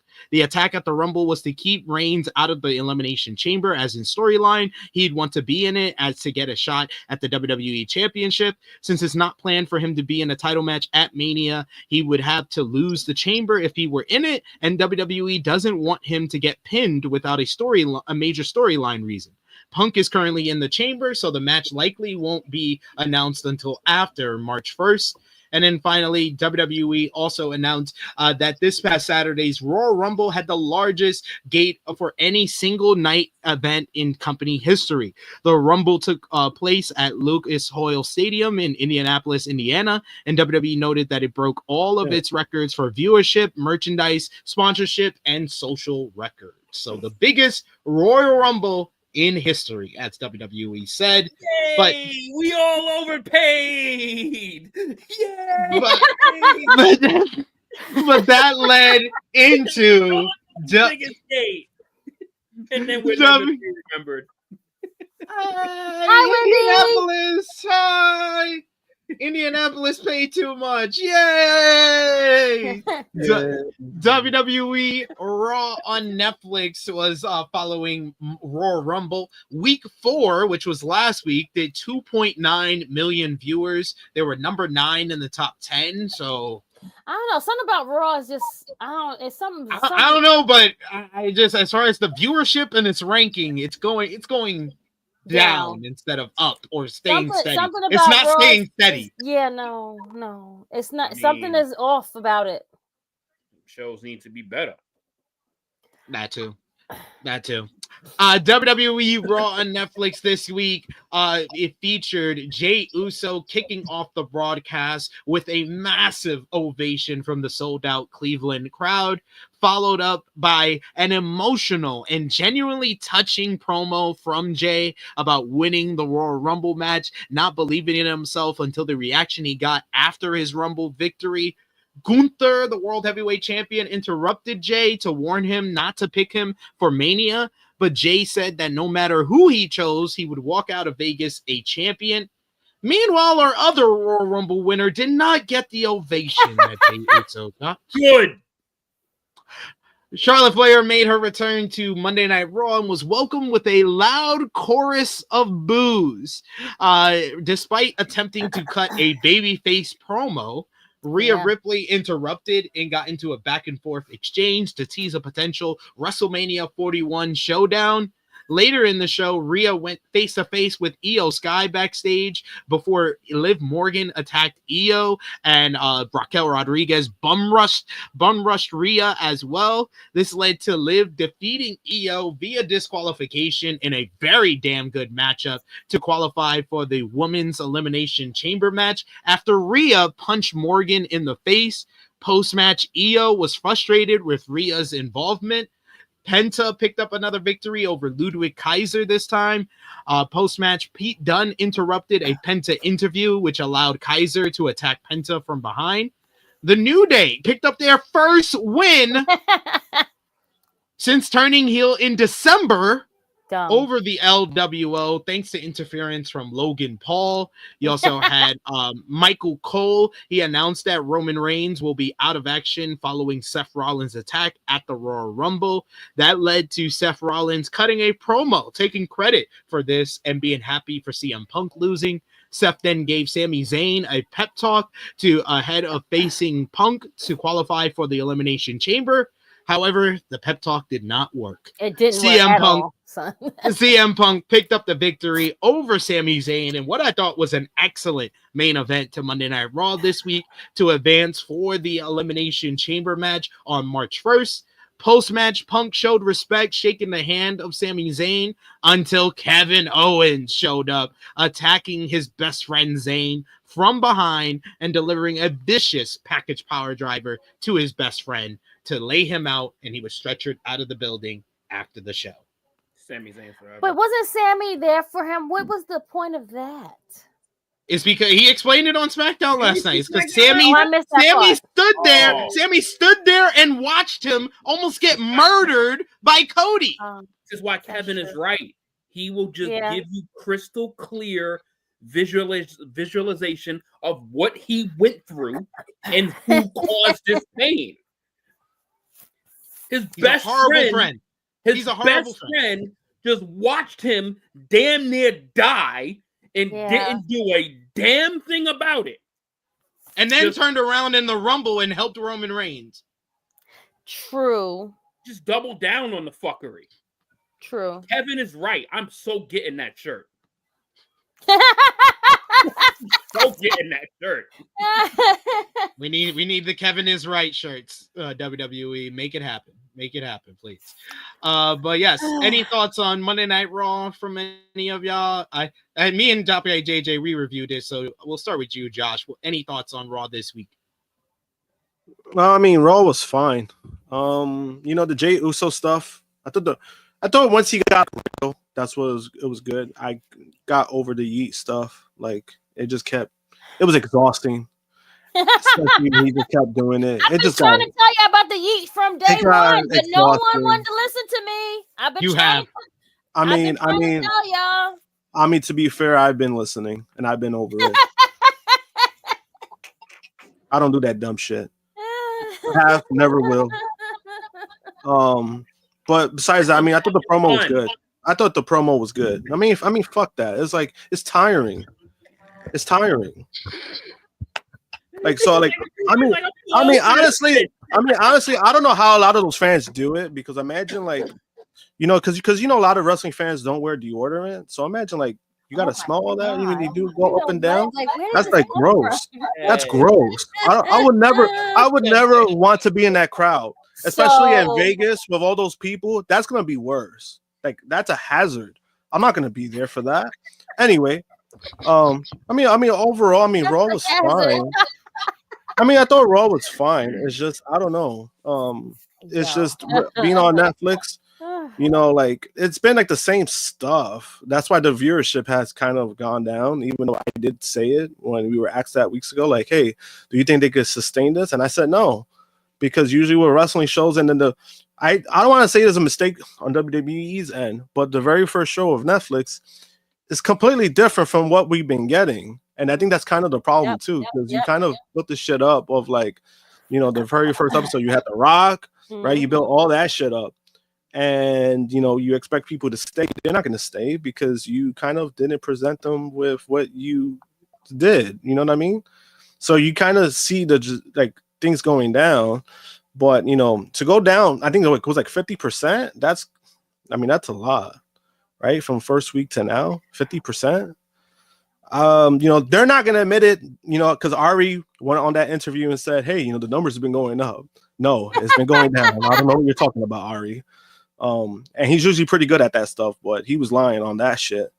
But overall, like I said, it's a fine show. The main event was great. And then the angle at the end was great too. I know people are saying Kevin KO was right. And I think in a sense he's right, but at the same time, he needs to stop being a little bitch. Like, if you don't want your friends, just cut them off. Stop being a little bitch already at this point. You told him, Josh. I'll be a little bitch. Yeah. Like you lost. Like you lost to Cody. You lost to Cody 3 times. You lost to him 3 times. So like at this point, it's you, bro. You're a loser. Just like face it, he's a loser. I guess you had to say it with your chest. But I thought it was a good open, good close to Raw this week. The middle, not so much, like we said, JJ. Yeah. But talking about some news, and we talked about this a lot during the Royal Rumble. WWE has continued to be unhappy with Def Rebel's theme music for the company. Per a new report, it was previously reported back in October that WWE was aware of the backlash toward Def Rebel's music for wrestlers, but didn't have plans to replace them. And that WWE talents have been frustrated with the group and didn't like their themes. There was a lot of reaction online during the Royal Rumble, pointing to the fact that the theme songs are for several individuals are unidentifiable and made it hard to know who was coming out based on the music. And FIFA Select reports a number of talent feel the same way. The report notes that several talent have expressed displeasure with the quality of the theme songs and have tried to get their previous themes back. WWE is also said to have made requests to change several themes and that the talent have pushed back hard on. Some, but not all, have been able to keep their previous entrance themes. The report goes on to say that very few talent that they have spoken to are happy with Def Rebel's themes, and a number of incoming stars prefer to bring their own theme music with them, and there is no word on when Def Rebel's agreement with WWE is up. I mean, this was the same issue last year. I mean, do you have like a small list of the people that's not happy with the Def Rebel music so far? Is that why all the girls' music that came out was terrible? I'm pretty sure if that list went live, I'm pretty sure we'd all agree to it and be justified by it. Because a lot of the shit that we've been hearing over the past year when theme music changes, shits have been ass. Yes. Shits have been ass and very samey. Bro, Samey? Very samey. No, but that's the thing though, like, because last year was the same problem for the women. Remember, like the music, Like they all sounded the same. It sounded generic. So now it's just more funny that it's coming out now. And I was just like, did they not just notice that there's been a problem for a while? Like, and I think what it is too for Def Rebel, I think what it is that I don't want to say they've been getting passes because the uproar has been there, but because they come out with that one banger, then it's kind of like, all right, they're pretty good. They came out with Roman's theme. That's a good thing. And it's kind of like they move away from that because it's like, oh, we just need one great theme. We don't give a fuck about everybody else. People need to stop giving them passes. Like, stop giving them passes for one good theme out of 100. Like, if you got 99 trash ones and one good one, that's not a good percentage. Nope. It's kind of like a one-hit wonder, right? It's like a one-hit wonder, right? Somebody comes out with one great song, but then the rest of the songs suck. Yeah. We got a couple of super chats I got to read here. LeVay Carter, thank you so much. He says they released the Six Flags guy. It's about Paul Ellery. I just realized that. Oh, that's Six Flags so guy. wrong. Oh my God, that's no. so wrong. Oh my God. We also got Chuck Berries with a super chat donation. Thank you again, Chuck Berries, for the support. He says, so which individual was worse in the Rumble? LA Knight or Shane McMahon? Shane McMahon was still worse. I understand why LA Knight wants to get himself off. I don't know why Shane McMahon wants to get himself. Yeah, and then also I think with LA Knight, like Shane doesn't even have to do it. You're already part of the company. Yeah, because with LA Knight, like when you were talking, like he didn't necessarily did anything wrong because we did say, and I said it last week, where in the wrestling business, it's still a cutthroat industry. You're trying to still get yourself over to be on the top. So it's not surprising that happened. It's just that because it's LA Knight. LA Knight doesn't have the best reputation. So that's why it kind of looks more like down upon because he doesn't have, it's not great for him. He had it since Impact and it's followed him through. So, I mean, that's why it kind of was like a talking point because of that. But at the same time, in the wrestling business, you got to get yourself over to stay on the top. And that's what he's been trying to do because he's over. The crowd loves him, but the company does not view him as a top champion kind of guy. And, it happens. We got another. I had to look at a few of their tracks. And yeah, I'm just going to give you 5. Well, we got a super chat donation here from Chilling with Chase. Thank you. I'll give you a not top 5. Yeah, give your not top 5, and I'll give the ones that are actually good from Def Rebel. Okay, that's good. That's a good. First one is the Judgment Day theme song. Oh, that's the new one. Oh, that's terrible. The new one. The new awful one? Oh my God! No one said anything for Finn Balor, and that's terrible. No one said any. Yo, Finn got an anti-pop. He got an anti-pop. That's one. Anti-pop.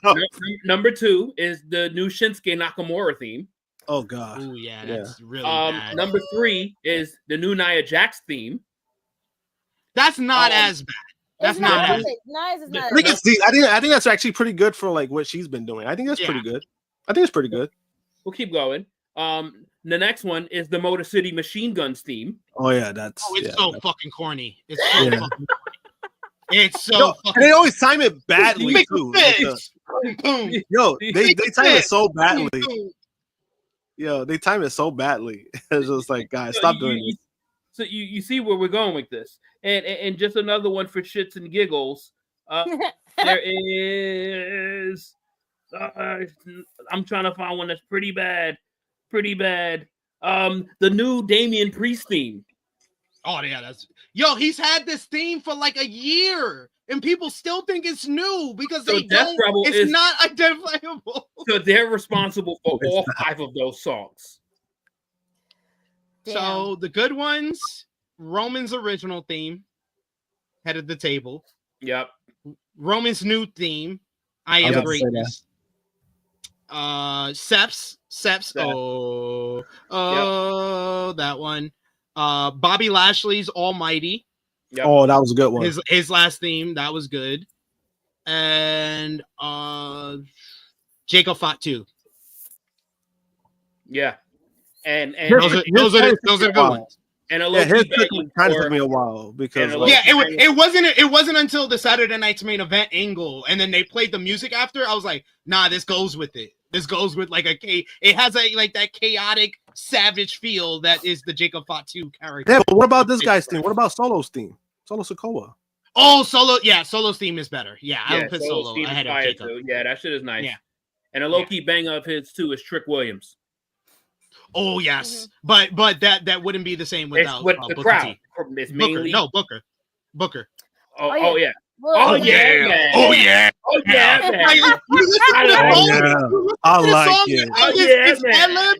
It's like okay, this is cool. It's got a nice beat to it, but then you hear Booker with the ad libs. It's like the best. Yeah, you're right. You're absolutely right. And I can't stand that motherfucker, but that he does that perfectly.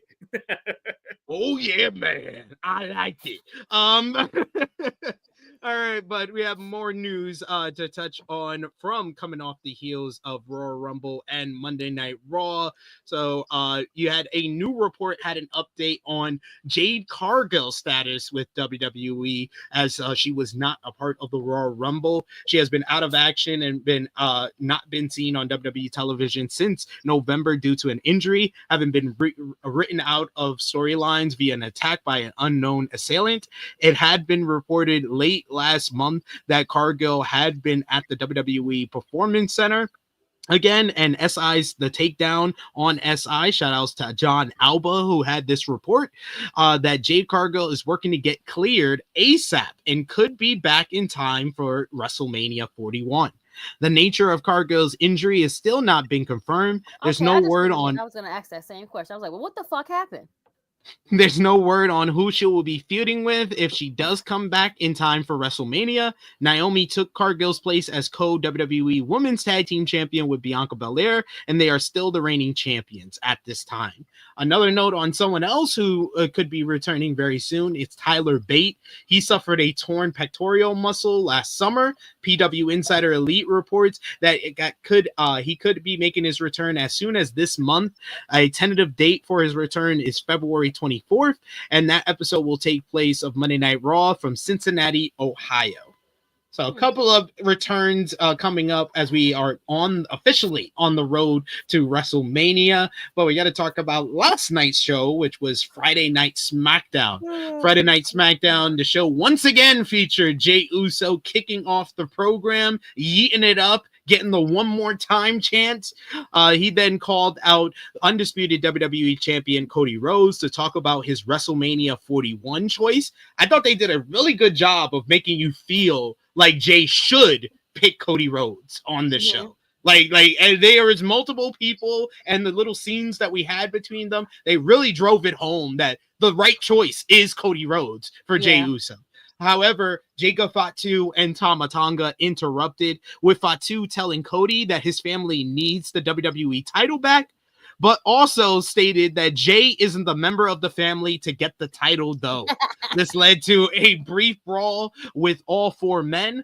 Later, Cody and Jay beat Jacob Fatu and Tama Tonga in a decent tag team main event matchup. Post-match, however, we saw the return of Solo Sikoa to deliver a Samoan spike to Cody to close the show. And I just responded, oh my God, they're doing Cody and Solo again! Again! What? Pretty Deadly beat DIY to earn a shot at the WWE Tag Team Championships. Bianca Belair defeated Piper Niven, while the returning Alexa Bliss beat Candice LeRae for both Bianca and Alexa to qualify for the Women's Elimination Chamber match. Meanwhile, Drew McIntyre became the latest star to move over to SmackDown in the transfer window. This led to a nice promo exchange between him, Jimmy Uso, and LA Knight, where LA Knight referenced he got to get his shit in. Good stuff. Good stuff. McIntyre went on to defeat LA Knight and Jey Uso with a great finish where LA Knight was going for the BFT and Drew hits the Claymore at the same time. So he hits the BFT, but he gets knocked out by Drew. Great finish here as Drew qualifies for the men's Elimination Chamber matchup. Any thoughts on last night's Friday Night SmackDown? I'm still waiting for a good 3-hour SmackDown. Still. So like we said earlier, I think a lot of Background good noise. promo stuff. A lot of good promo stuff, but I mean, the 3 hours, I don't know. It's too long-winded. It needs to stop. Like Too long-winded. too and long. Too many commercials. Too long. It's just too much happening. The fact that people were like scared that Carmelo Hayes was gonna lose to Cesaro was hilarious. Not gonna lie. We even got a super chat from it, and I'm just damn guys, like Carmelo's like that falling off that much, like damn. Hey, I No like fault on his own. No fault of his own, by No, I know whose fault it is. Paul. I do. Triple K. Yeah. I mean H. Wow. Like Speaking of Drew, Oh, I said that out loud. You heard me. Oops. Triple H doesn't like black people. But speaking of Drew McIntyre, he was recently, of course, moved to the SmackDown brand in WWE as part of the transfer window. The Wrestling Observer newsletter reports that McIntyre is officially set to work with with Damian Priest at first, after Priest eliminated him at the Royal Rumble. However, the idea of moving McIntyre to SmackDown was planned long before the feud with Priest was. It's why McIntyre had been mentioning Roman Reigns so often in promos. It was noted that there is also a plan to have McIntyre battle Cody Rhodes. This was in the works back in 2023 before Cody ended up not winning the WWE title then. It should be noted that Drew McIntyre is one of like 4 men in WWE that have pinned Cody since his return to the company in 2022. So I can see them doing a Cody and Drew feud after WrestleMania. And that makes the Damian Priest matchup at WrestleMania. It's just a match for Drew to win. Yeah. Which is like, I don't know. I don't know how I feel about that. Because I'm like, damn. Like, damn. It's like a WrestleMania. Hey, we're gonna feed you somebody, and then we'll give you a big feud after. Like, I don't know. Damn. There you go. It's interesting time over there. But yeah, I think Drew deserves so much more for WrestleMania.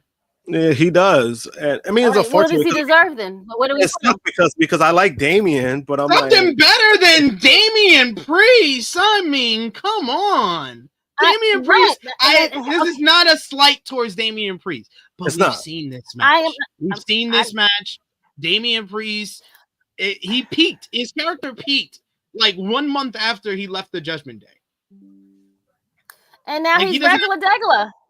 Yeah. I don't want to see Damian Priest. I mean, I thought, Yep, and he won the main event on Netflix and then got shipped to SmackDown. Like, good for him. Yep. It's strange. It's very strange. Andy, you must have missed what I said earlier, but it really feels like Roman told nope. Won't be facing you. Nope. Won't be facing you. Nope. Would you want to Damian Priest? No. It's kind of crazy because like Drew and Roman would be better, but they did.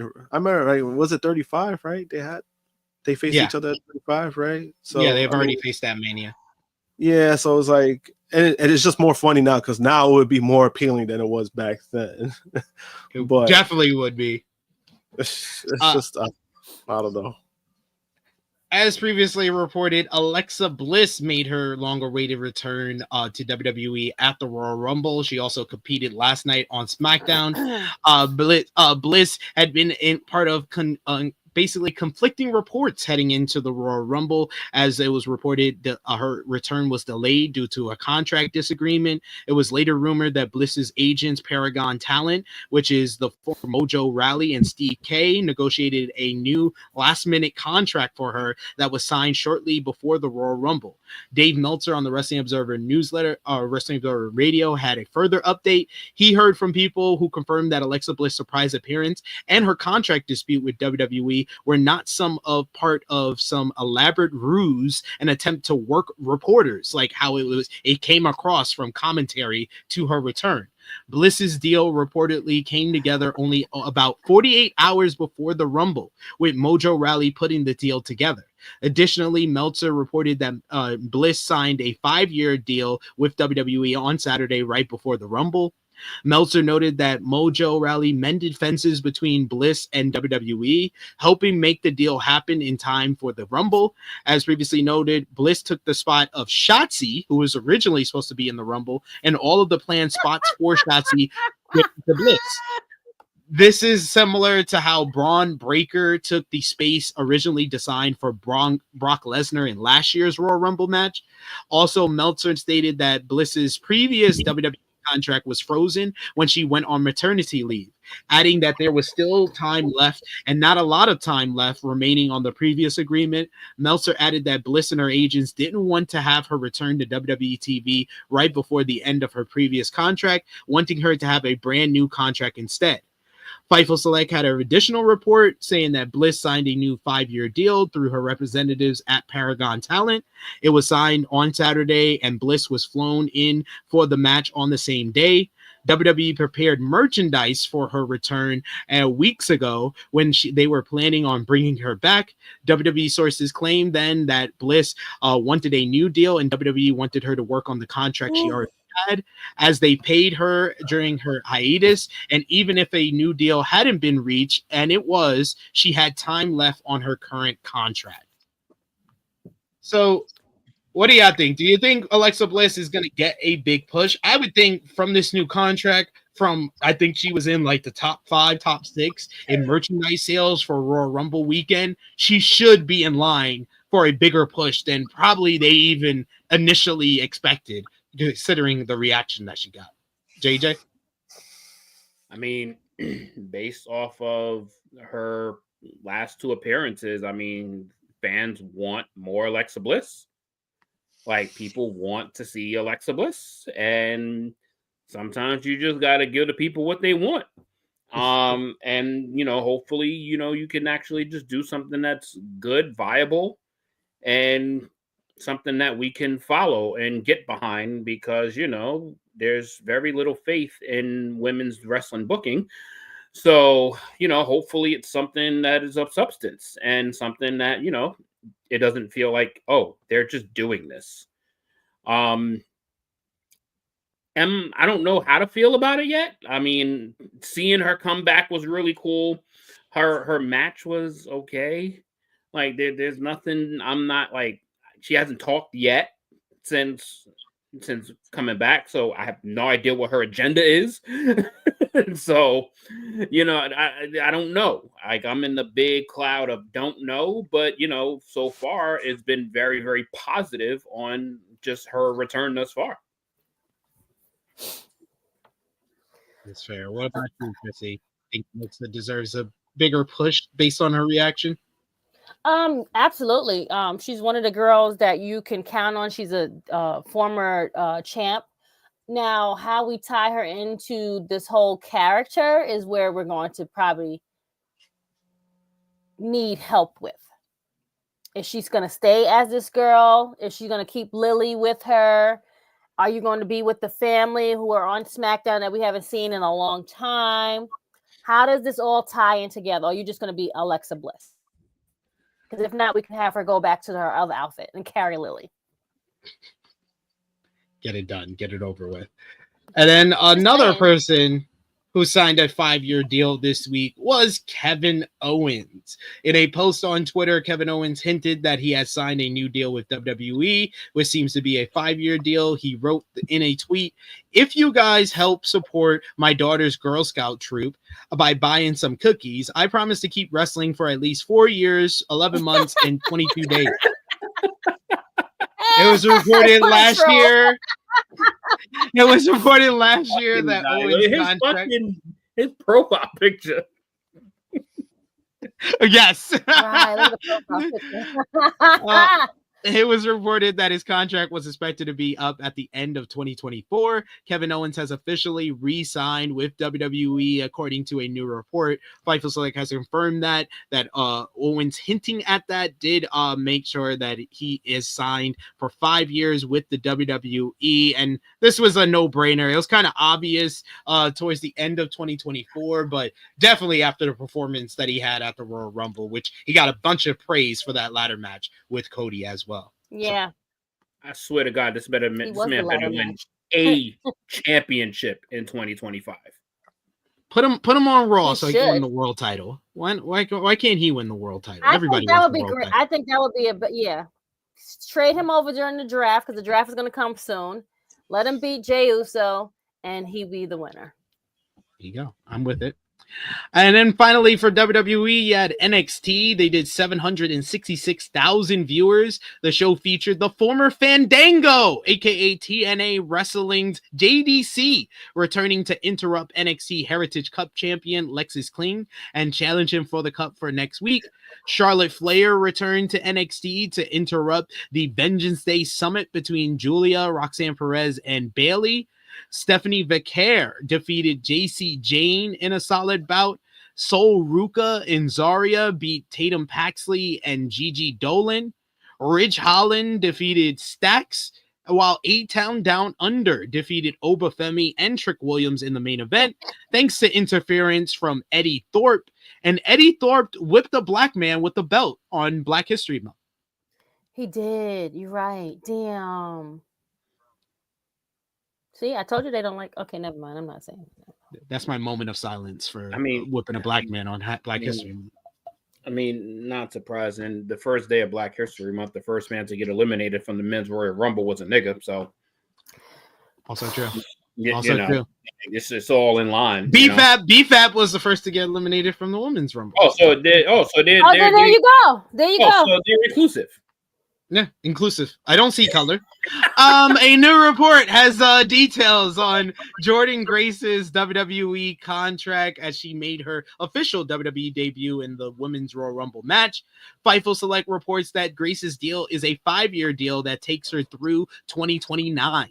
The report notes that while the plan is for her to start on the NXT brand for now, sources say she signed a main roster contract, so most in the company do not expect her to stay in NXT for long. There is no word on whether she will appear on tonight's episode of NXT. Grace is retaining her rights to her name and her theme song, which she owns. Sources in TNA said that they were interested in retaining Grace, but knew it wasn't a high likelihood. Meanwhile, talking about signings, you got to talk about releases, as Duke Hudson was reportedly released from WWE last month. Fightful Select reports that the NXT star was quietly released in January. Hudson was a member of the Chase U faction that was subsequently basically broken up in November following a victory by Ridge Holland over Andre Chase.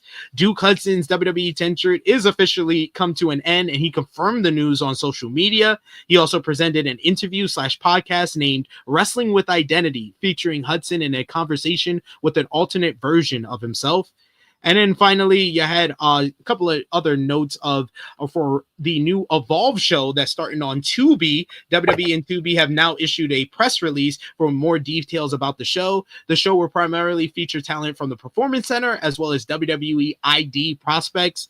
And it looks like a new alliance is coming to NXT at Vengeance Day, as revealed in a new clip on this week's show. Tuesday's night show ended with a color bar in the back behind Sarah Schreiber, and then the show ended with a color bar again saying Vengeance Day, as well as a group of silhouettes showing up here, kind of looking like Retribution meets the Wyatt Six. But apparently, I think Dion Lennox. Stupid. Why we do this over again? This is dumb.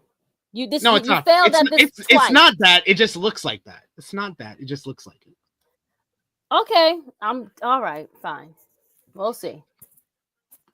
When it happens, I'm going to say it's the stupid words from again. Somebody else that talked this week. I was completely unmoved. I was completely unmoved by Jimmy Butler heading to the Golden State Warriors.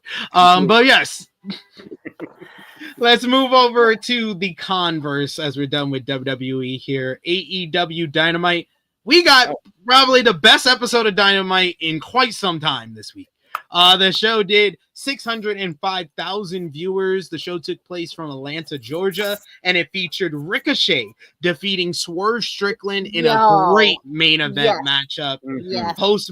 Post-match, you had Ricochet. He pushed down Prince Nana and stole the Jimmy Rave crown jewel robe, disrespecting Swerve even further. Of course, keeping the rivalry open after Ricochet got a accidental low blow to pick up the victory in this one.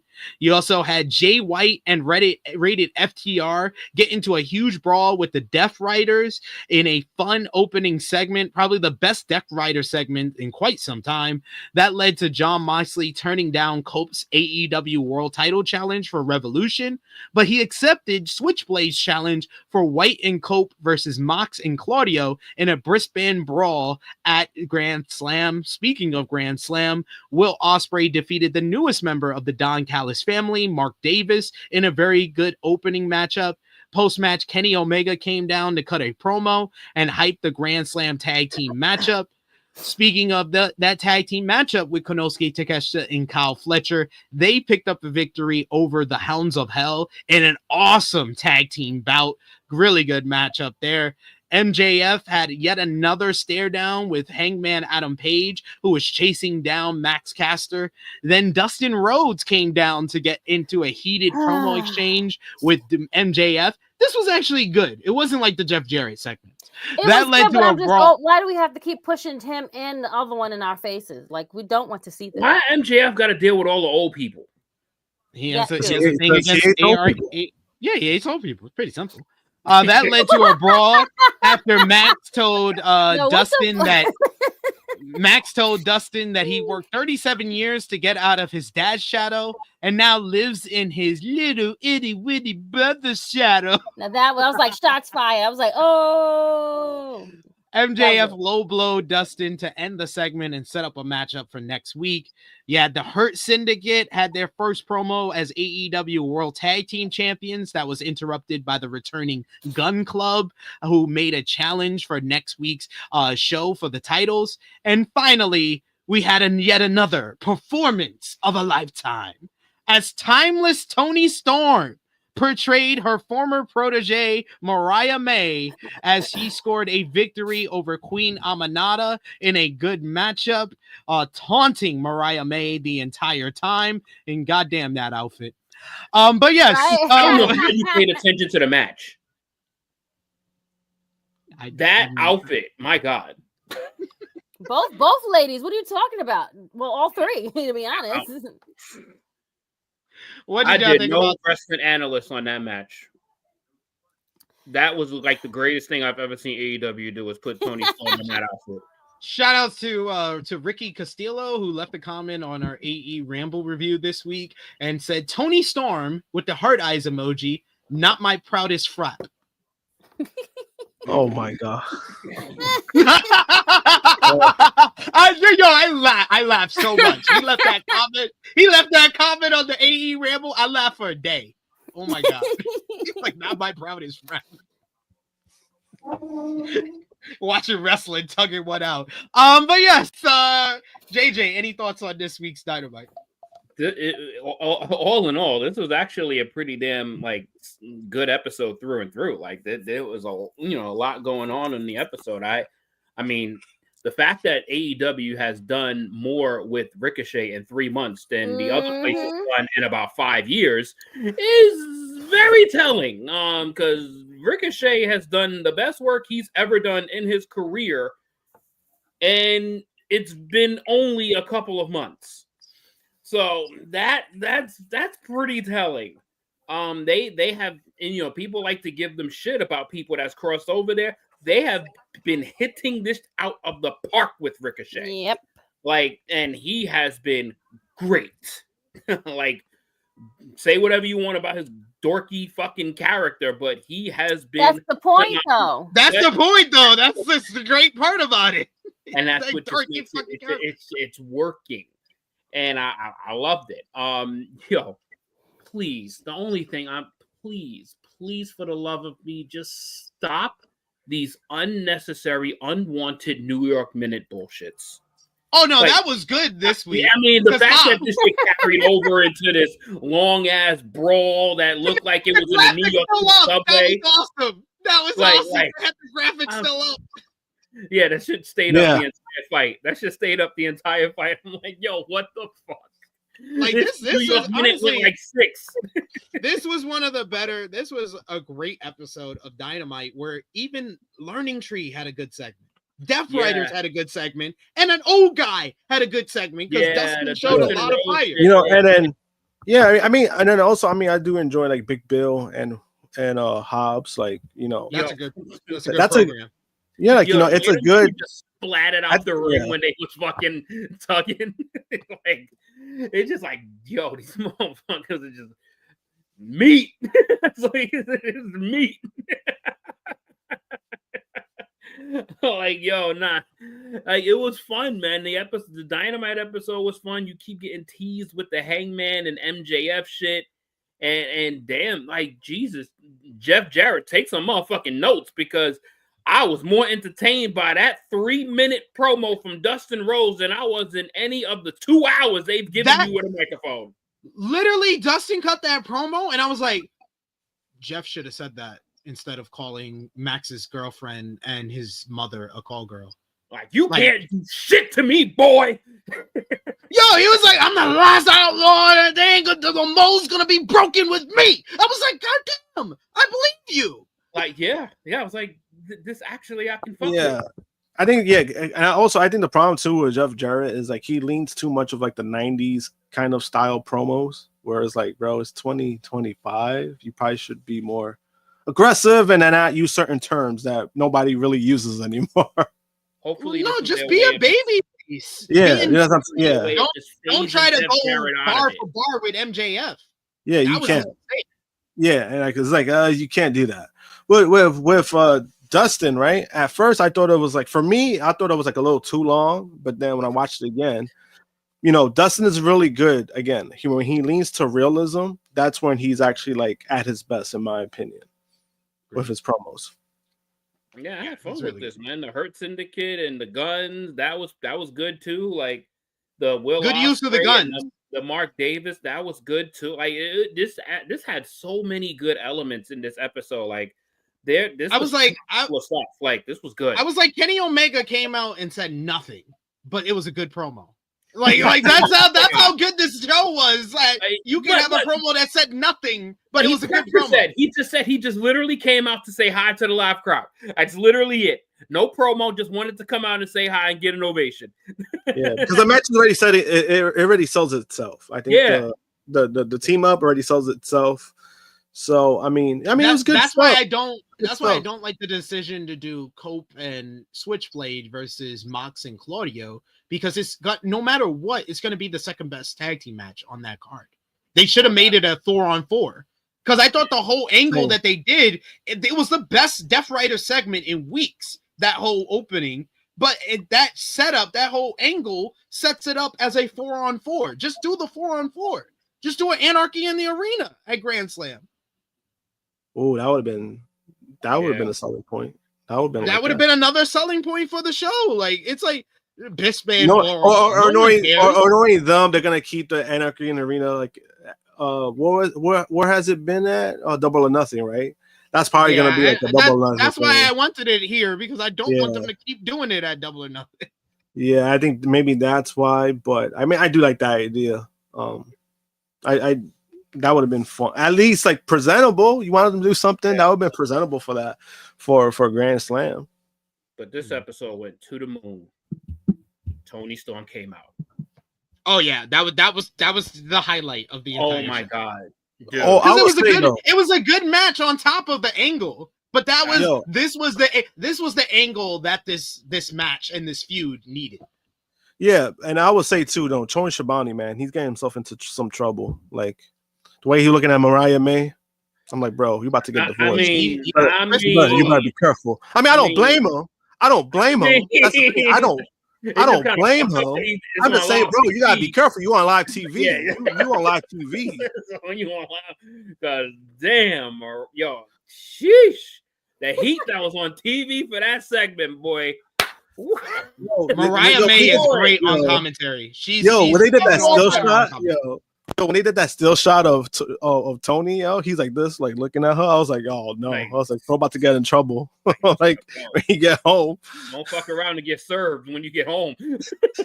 she's like, I think Toni has two things that doesn't make her Mariah May, right, Toni? And Toni's like, yes. And Toni's like, I see that Toni don't have two things, and Toni's like, I see two things. I was say he got. I see what you I was mean. say I see them things hanging. Okay. Them things are fanging. Some things hanging.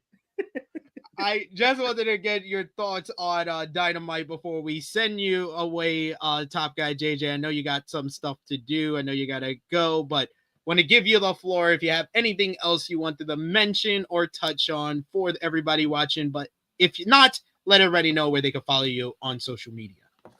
Yeah, just looking forward to chopping it up with the guys the next time we hit this, either the Raw review or the flagship podcast. I did tell you I'll probably be back here in about 3 weeks. 3 weeks. It's got to be like 3 weeks. Yeah. So Saturday, March 1st would be the time that I'm back on the show. And just probably gonna see what's going on with this Vengeance Day or whatever that shit is called later on for NXT. Well, that's next Saturday. Oh, it's next Saturday. Oh, then I'm probably definitely not even gonna see it then. I got the weekend off. I thought I was gonna get the chance to see it today, but I guess I ain't gonna see it at all. I guess this is all about Super Bowl weekend after these errands, and everything is gearing to Sunday, and hope everybody has a good time. Get with some good people, food, fun, football, and whoever you're putting your money on. Hopefully you win some bread. Hopefully you hit on some parlays, because I'm pretty sure everybody and their mama's betting. So looking forward to that, and always good to be on here with the quad box, or the whole gang. So yeah, can't wait to be back with y'all in a few weeks, and have fun this weekend. Super Bowl should be fun. Much love. Lose too much money. Hope you enjoy the Super Bowl. Hope you make some money, Top Guy. We'll see you in 3 weeks. All right. Oh shit, that shit came up for you. Wait, is that only for you? No, that's just for her. That's just for her. Oh, because you on like an iPad or something? I want a Mac. You see, she's on an Apple. Okay, good job, Apple. Make us feel like he's on an upgraded Mac. My Mac doesn't do that. Doesn't do that. No, doesn't do that. Sorry, friend. So. To point to. Touch tips. Wait, I can't do it. Damn it. It's not working. Come on. I'll touch. There you go. Come on. I gotta get away from your mic, SP. Oh, there you go. There you go. Touch the tips. Touching tips. Touching tips. Yeah. Right there. Touch tips in the chat. Touch tips in the chat. We'll see you, Top Guy. Later, brother. All right, but you had some news from AEW because, like we said, Dynamite was great this week. We all, even Jimmy Macaram was high on Dynamite this week. Really? But unfortunately, it's not all good news for AEW because it can never be a good week for them. Damn. The promotion for AEW Grand Slam Australia continues to be a fucking mess. In an interview with TV Insider, AEW president Tony Khan said that Grand Slam was always, the plan for it was always to be a TV special instead of a pay-per-view. The show happens on February 15th and will air on TNT and Max. On the challenges of running Grand Slam Australia, he says, "This is my first time going to Australia. I'm really excited about it. I'm excited to learn more about the fans, meet new people, and have a great experience. It's something I look forward to. Have AEW make its Australian debut in Brisbane for Saturday night. Collision Grand Slam Australia. I think it's going to be a great event. We got huge matches, and I believe it will be one of the greatest Grand Slam cards in AEW history. It's always one of the biggest events on the calendar." And then he goes into promoter mode.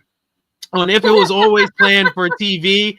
Yes, having this be a TV special, PV event has always been the plan. That's something that the network wanted. It's something the network brought to us recently as an opportunity to follow NBA All-Star Saturday. We saw it as a huge opportunity. It was a great vote of confidence for our partners at Warner Brothers Discovery, and it will be one of the biggest nights of the year on TNT. It's a great opportunity given the lead-in. On working with Warner Brothers Discovery, he said, I expect AEW and Warner Brothers Discovery will have a strong partnership for many years to come. We have a great relationship with management there. Since 2019, we've been proud. AEW has been part of the Turner Sports family. But this comes because the reason that there's been controversy is because AEW was charging ticket prices for a stadium event that was supposed to hold 50,000 seats originally for Grand Slam Australia when it was originally announced. The ticket sales did not go well, so then the show was transitioned to an arena that holds about 13,000 in attendance, and that has sold well, but the whole promotion of this event has been fucked up from the beginning.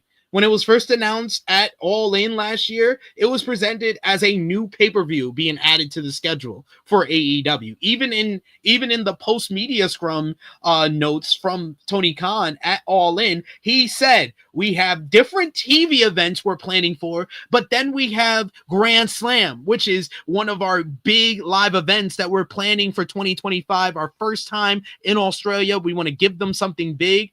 And now you've went from that to it was supposed to be a pay-per-view level stadium show. Then it went from that to a pay-per-view level arena show. Then it went from that to a TV special. Then it was basically a special edition of Collision. This show has been downgraded 3 different fucking times. This is like that Las Vegas Money in the Bank for WWE, but on a higher level of management fuckery. And you got Reddit threads from people who paid thousands of dollars for tickets because it was supposed to be in a stadium, and now they've just been given the equivalent of their ticket from the stadium in the arena, not for a discounted price, for the same goddamn price they paid originally. This is fucking disgusting. So what you're saying is we were first at MetLife Stadium, right? Mm-hmm. Then we got downgraded to Madison Square Garden, but now we're at the theater of Madison Square Garden. So compare it to the Money in the Bank thing. So Money in the Bank back in 2021, I think it was originally supposed to be at Alliant Stadium. They didn't sell the tickets well for that stadium, which is going to be at WrestleMania, and they're going to sell the shit out of that. But that's a stadium that they're going to have WrestleMania at, but they couldn't sell that one in 2021, so they transitioned to, I think it was the T-Mobile Arena. Arena. MGM. Oh, MGM. Yeah, MGM Grand Garden Arena. But that was just the only fuck up that they had there. With the AEW, it's like they had the show planned. They had Money in the Bank planned at Alliant Stadium, and they moved Money in the Bank to MGM Grand. But then if it's AEW doing this, they changed the MGM Grand Money in the Bank show to a Monday Night Raw. That's what AEW did. They changed it to it's not Money in the Bank anymore. We're just doing a special edition of Monday Night Raw. That's terrible. That's so fucking sad. And you making these people fly all the way to Australia for this? First time in Australia, and this is how we did it. But no one didn't want to buy. No one did. They didn't promote it. They didn't have anyone go out there. They could have had a press, just like how you did. They did all of that. Oh, still, this has been didn't a fucking mess. And then I didn't even mention the whole timing of this whole thing. The show is going to be live at like 2:30, 3 a.m. in the morning here in the U.S. because it's in Australia with the time difference. And you're not going to be able to watch the show until 21 hours later. 21. A 21-hour tape delay. For something that's on streaming. He said it's supposed to be a Max special. Why can't it be live on Max and then air on TNT? Right. None of this shit makes sense. This is embarrassing for this company. Any thoughts from y'all? That's really unfortunate. It's sad. Like, who are your promotion people? Like, who is your team? You had a press conference. Like, don't you have people that like scope out and like go and see like places to have events and whatnot? And you was like, let's do that. They probably thought it was like going to be like London. Maybe like their fan base is not as big as they thought it was going to be when they went out there, or maybe they don't even have TV in Australia.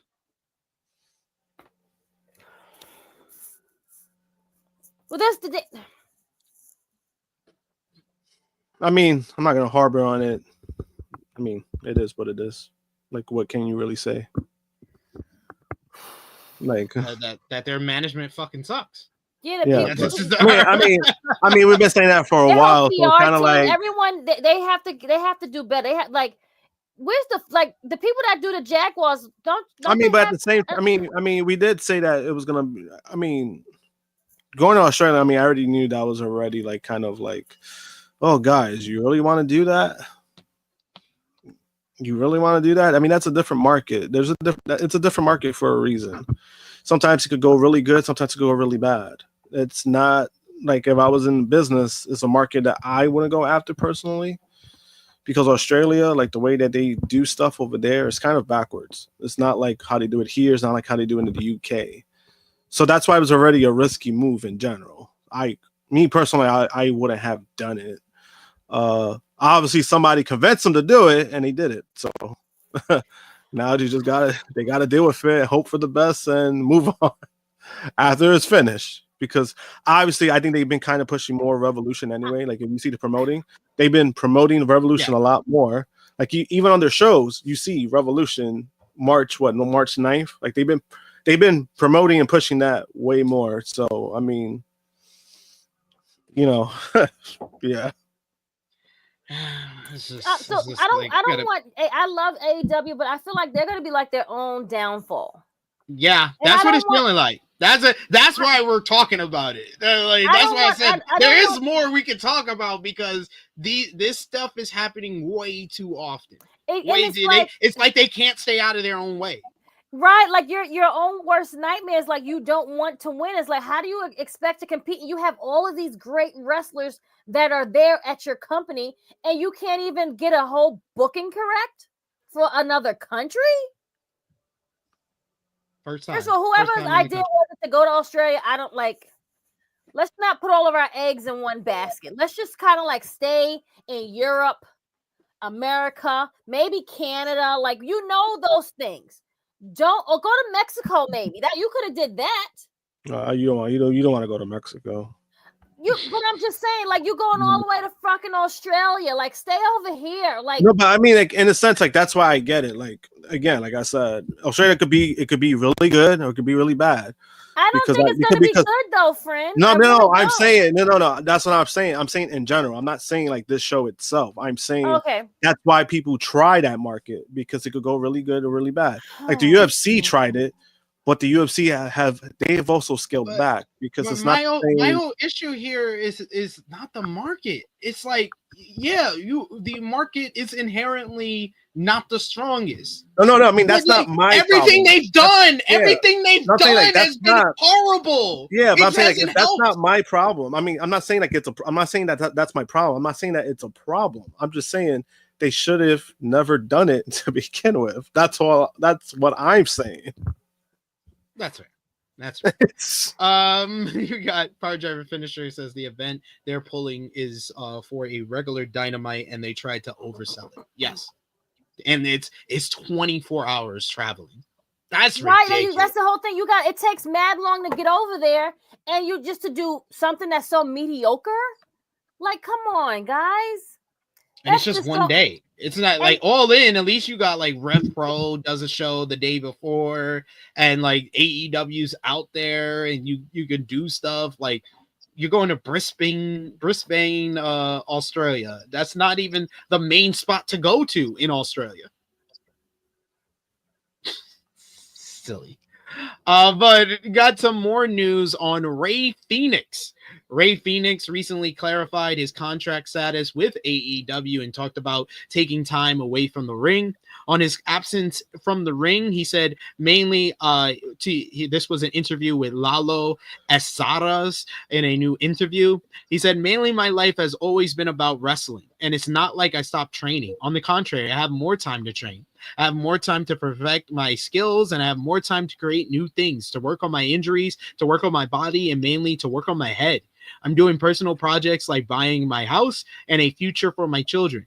But I could have the option of continuing to work every weekend. But nobody stays in a place where they are not wanted. It's very difficult to wear the shirt of one relationship when you need the other party to back you up, to support you, or simply not ask for anything exaggerated that you deserve as an athlete or as part of the relationship. You know that in social media, they always say a lot of things to get attention or go viral. They even invent gossip and stories that leave you like, hey, what? But, well, it happens. Every day I'm doing the best I can. We have our Republic of Lucha store, a project that has always been a dream for my brother and me.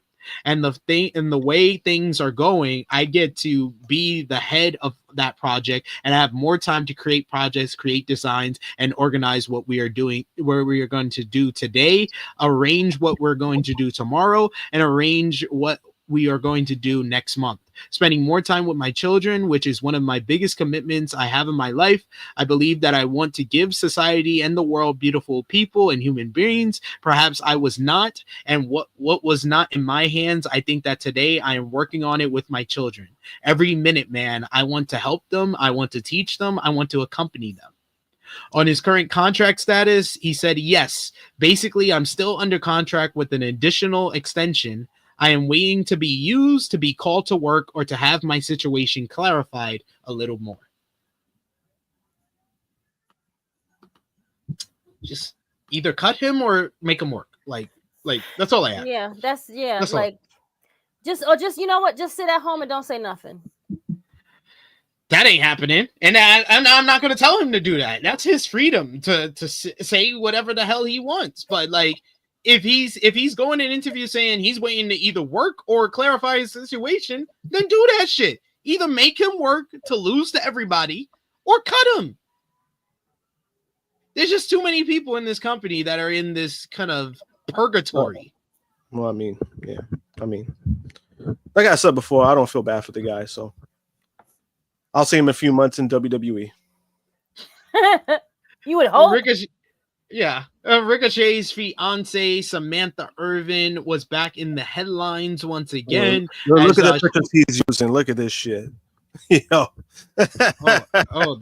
Where'd that banner go? The fiance, former WWE ring announcer Samantha Irvin was reportedly in attendance at Wednesday night's Dynamite with Ricochet. She also reportedly joined him for the Jericho cruise over the weekend, where Ricochet also performed. So that's where this is from. Okay, I was like, she's on a cruise. Got it.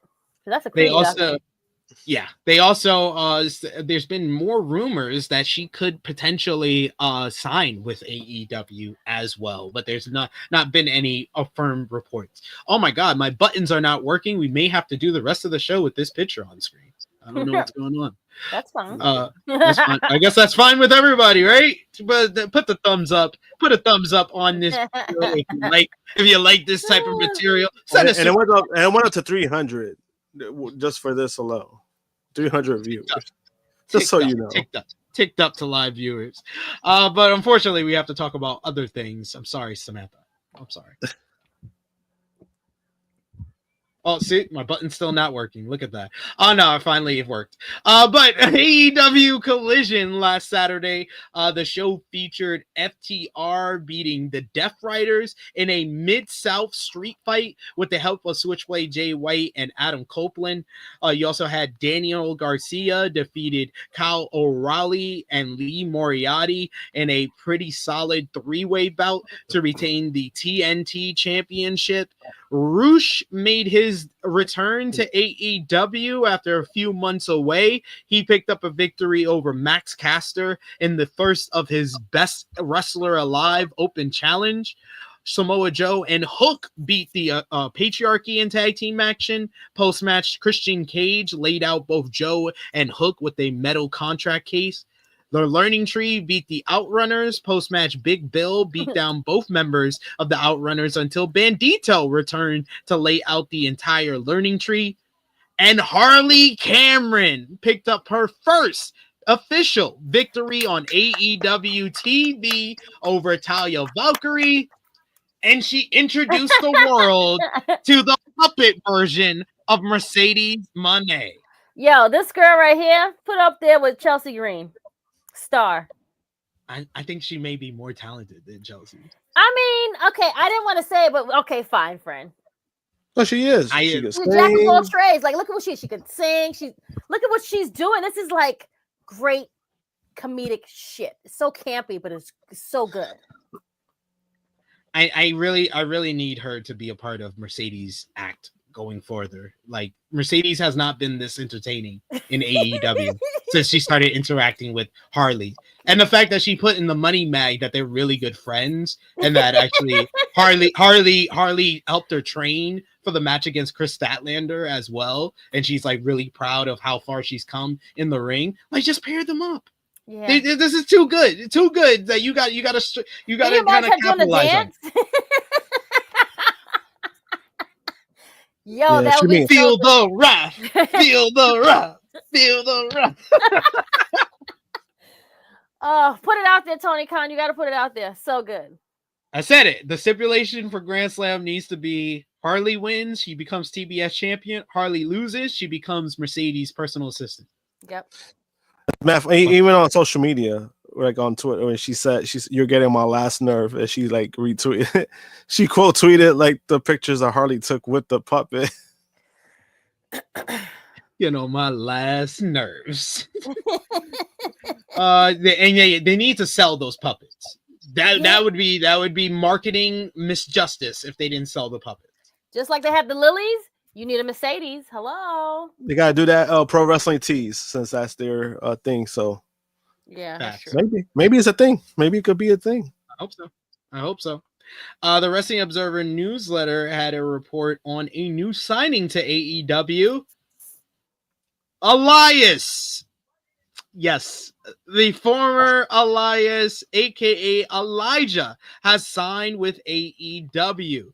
This follows Elijah sharing a video of himself with the ROH tag team, The Righteous. He also teamed with them on the Jericho Cruise, which will air matches on next week's ROH TV. AEW has yet to announce his signing, and he has yet to appear on TV. What do you think about this signing for AEW? I kind of forgot all about it, Elijah. Sorry. But I'm happy for him. That's great. Good for him. He looks like he's going to fit right on in with these guys. Yeah. And when I saw the vignette, I was like, this actually works. This actually works. I liked it. I think it looks good for him, though. What do you think, Josh? I mean, you know how I feel about this guy. But I mean, if he's paired up with somebody, I think it's a good pairing with the Righteous. Kind of goes with that. So, I mean, if it works for him, it works, you know. I'll give it a chance. I'll give it a legit shot, you know. Because I think the Righteous, they're not a bad group. They're just kind of creepy, and they kind of lean to that more with that kind of like stuff. But obviously, there are a lot of people that do like them. They do like the stable. So, could do things for him.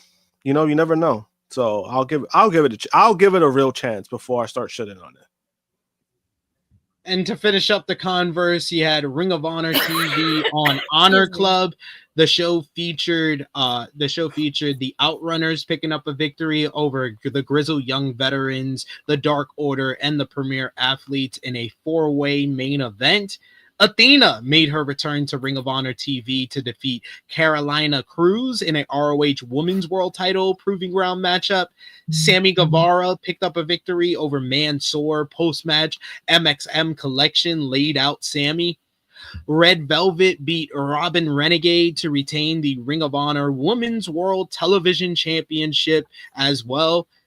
Over for New Japan Pro Wrestling, heading over to Japan, you had the Road to the New Beginning in Osaka tour. You had over on Monday, you had Chaos defeating TMDK in a damn good 10-man tag team matchup. Meanwhile, you had El Phantasmo retain the NJPW World Television Championship over Jeff Cobb in the main event. Then on Tuesday, you had day 7 of the Road to the New Beginning, had El Desperado defeating Kosei Fujita in an absolutely splendid main event to retain the IWGP Junior Heavyweight Championship. You got the New Beginning in Osaka. That is coming up on Tuesday. We did our predictions, our preview and predictions yesterday, myself, J News, and Sanal. You can go over and check that out. I will just get predictions for the top 2 matches from you two now. You got coming up on Tuesday. That's Tuesday, and it's actually not a bad time. I don't know. I know most of y'all work due to 9 to 5, so probably is a bad time for y'all. But it's basically the show is gonna start on Monday night at 1 a.m. Eastern. So it's not the worst time for a New Japan show, but the top 2 matches are probably the 2 hottest matches in that New Japan has held in a very long time. As you got for the IWGP Global Heavyweight Championship is going to be Yota Tsuji versus Gabe Kidd. I called this the matchup for the future of New Japan Pro Wrestling. I said that this is the New Japan equivalent. If you're a WWE fan, this is Braun Breaker versus Jacob Fatu. If you're an AEW fan, this is Will Ospreay versus Darby Allin. If you're an NBA fan, this is Luka Doncic versus Anthony Edwards. This is the guy who is the homegrown star, who's supposed to be the number 1 guy in this company, who the company is pushing heavy to be that guy, versus the foreign freaking meteor that's coming straight to the top, the hottest guy in the company that is going to be the number 1 guy if he can get past the guy that the company is behind already. This is Gabe Kidd versus Yota Tsuji. Who you got on Tuesday, Krssi? Gabe Kidd. Josh? I got Tsuji. I got Tsuji for the win to retain here. Oh, okay. Well, Then we got for the IWGP World Heavyweight Championship is going to be Zack Sabre Jr. defending against Hiroki Goto. Ticket sales for this event doubled last year when Hiroki Goto was announced for this matchup. And this match has a lot of emotional connection for Hiroki Goto, as it will be 1 year since his father's passing last year. So he has a lot of emotional, sympathetic momentum behind him. Can he dethrone Zack Sabre Jr. here, or will Zack continue his reign? Josh? I think Zack retains. It'd be cool to see Goto win. I wouldn't mind it because of that aspect, but I think Zack retains. Y'all know me. Y'all know one thing I'm always about: striking while the iron is hot. Hiroki Goto wins. Hiroki Goto needs to win. Hiroki Goto should win on Tuesday. Has to win? It'd be cool. It'll be cool. I don't know if he has to win. I think it'll be all right if he doesn't win. But I would say he needs to win. I want him to win, and he should win. When you get that big of ticket sale increase for just him getting a title opportunity, when the dude is 0-8 in IWGP Heavyweight Championship matches, now is the time. Do it. Just do it. Damn, 0-8. 0-8, and it still was the biggest boost in business for New Japan for a show in a while. I'm always for a strike while the iron is hot. Right now, Hiroki Goto is the hot guy. Krssi, ZSJ or Goto? Who you got? I'm gonna go to ZSJ. That's fair. That's fair. I am being optimistic. I am being optimistic. Don't worry. Don't worry. Other people that's in the chat. That's fine. See, we got the Goto movement. We got the Goto movement in the chat. Let's go. Let's go, Chase. Goto movement. Let's go. We want to see more people rooting for Goto. We had a couple of people for Kid, a couple of people for Tsuji. You got Power Driver Finisher for ZSJ. But finally, our last show, what we missed, TNA Prince want to be on Impact. camera so bad. Yeah, you see him? He over there looking. TNA Impact this week. You had Joe Hendry kicking off the show with a live in-concert celebration for his TNA World title win. Jake Something interrupted to challenge for the title. You also had Ace Austin beat Tyson Dupont. Post-match, Wesley and Tyreek Igwe jumped Ace until the Rascals made the save. Mike Santana defeated Matt Cardona in one-on-one action, while Savannah Evans won the number one contendership battle royal to face Masha Slamovich next week. And finally, Fraxium defeated the Nemeth brothers, Nick and Ryan, in a very good main event to retain the NXT Tag Team Championships. So very big, busy week, very good week in pro wrestling. So very interested to see what is our best and worst of the week, match of the week, and moment of the week. Best and worst of the week, Krssi Luv, we'll start with you. Who had the best week? Who had the worst week this week? Best week goes to Jey Uso. No doubt. Worst of the week? Worst of the week goes to Tony Khan. Fair. Also fair. For this this whole Australia shit show. Also fair. I agree with you for best of the week. I definitely think it's Jey Uso. Worst of the week, all the WWE releases. Josh. Best of the week, Jey Uso. Worst of the week. It's not as big, but I'm going with LA Knight. Also good. Like that. That's fair. That's a good one. Yeah, that was a good one. Yeah, I like that. Or you could have went with Drew McIntyre. Yeah. He's not having a good week. Bro, I could have gone with both. I think LA Knight. I think honestly, it just confirms where last year was reported, or the year before, where they said that he rubs people the wrong way. Royal Rumble proved that he rubs people the wrong way. Agreed. What was your matches of the week? This was a busy week, so I do have a little bit more this week. I don't know if I have 10. I think I do have 10, so I'll just go through it. Got number 10, Will Ospreay and Mark Davis from Dynamite. Number 9, Liv Morgan versus Io Sky from Monday Night Raw. Number 8, FTR versus the D-Riders, the Mid-South Street Fight from Collision. Number 7, Fraxium versus the Nemesis from TNA Impact. Number 6, El Desperado versus Kosei Fujita from NJPW's Road to New Beginning. Number 5, the Don Callis family versus the Hounds of Hell from Dynamite.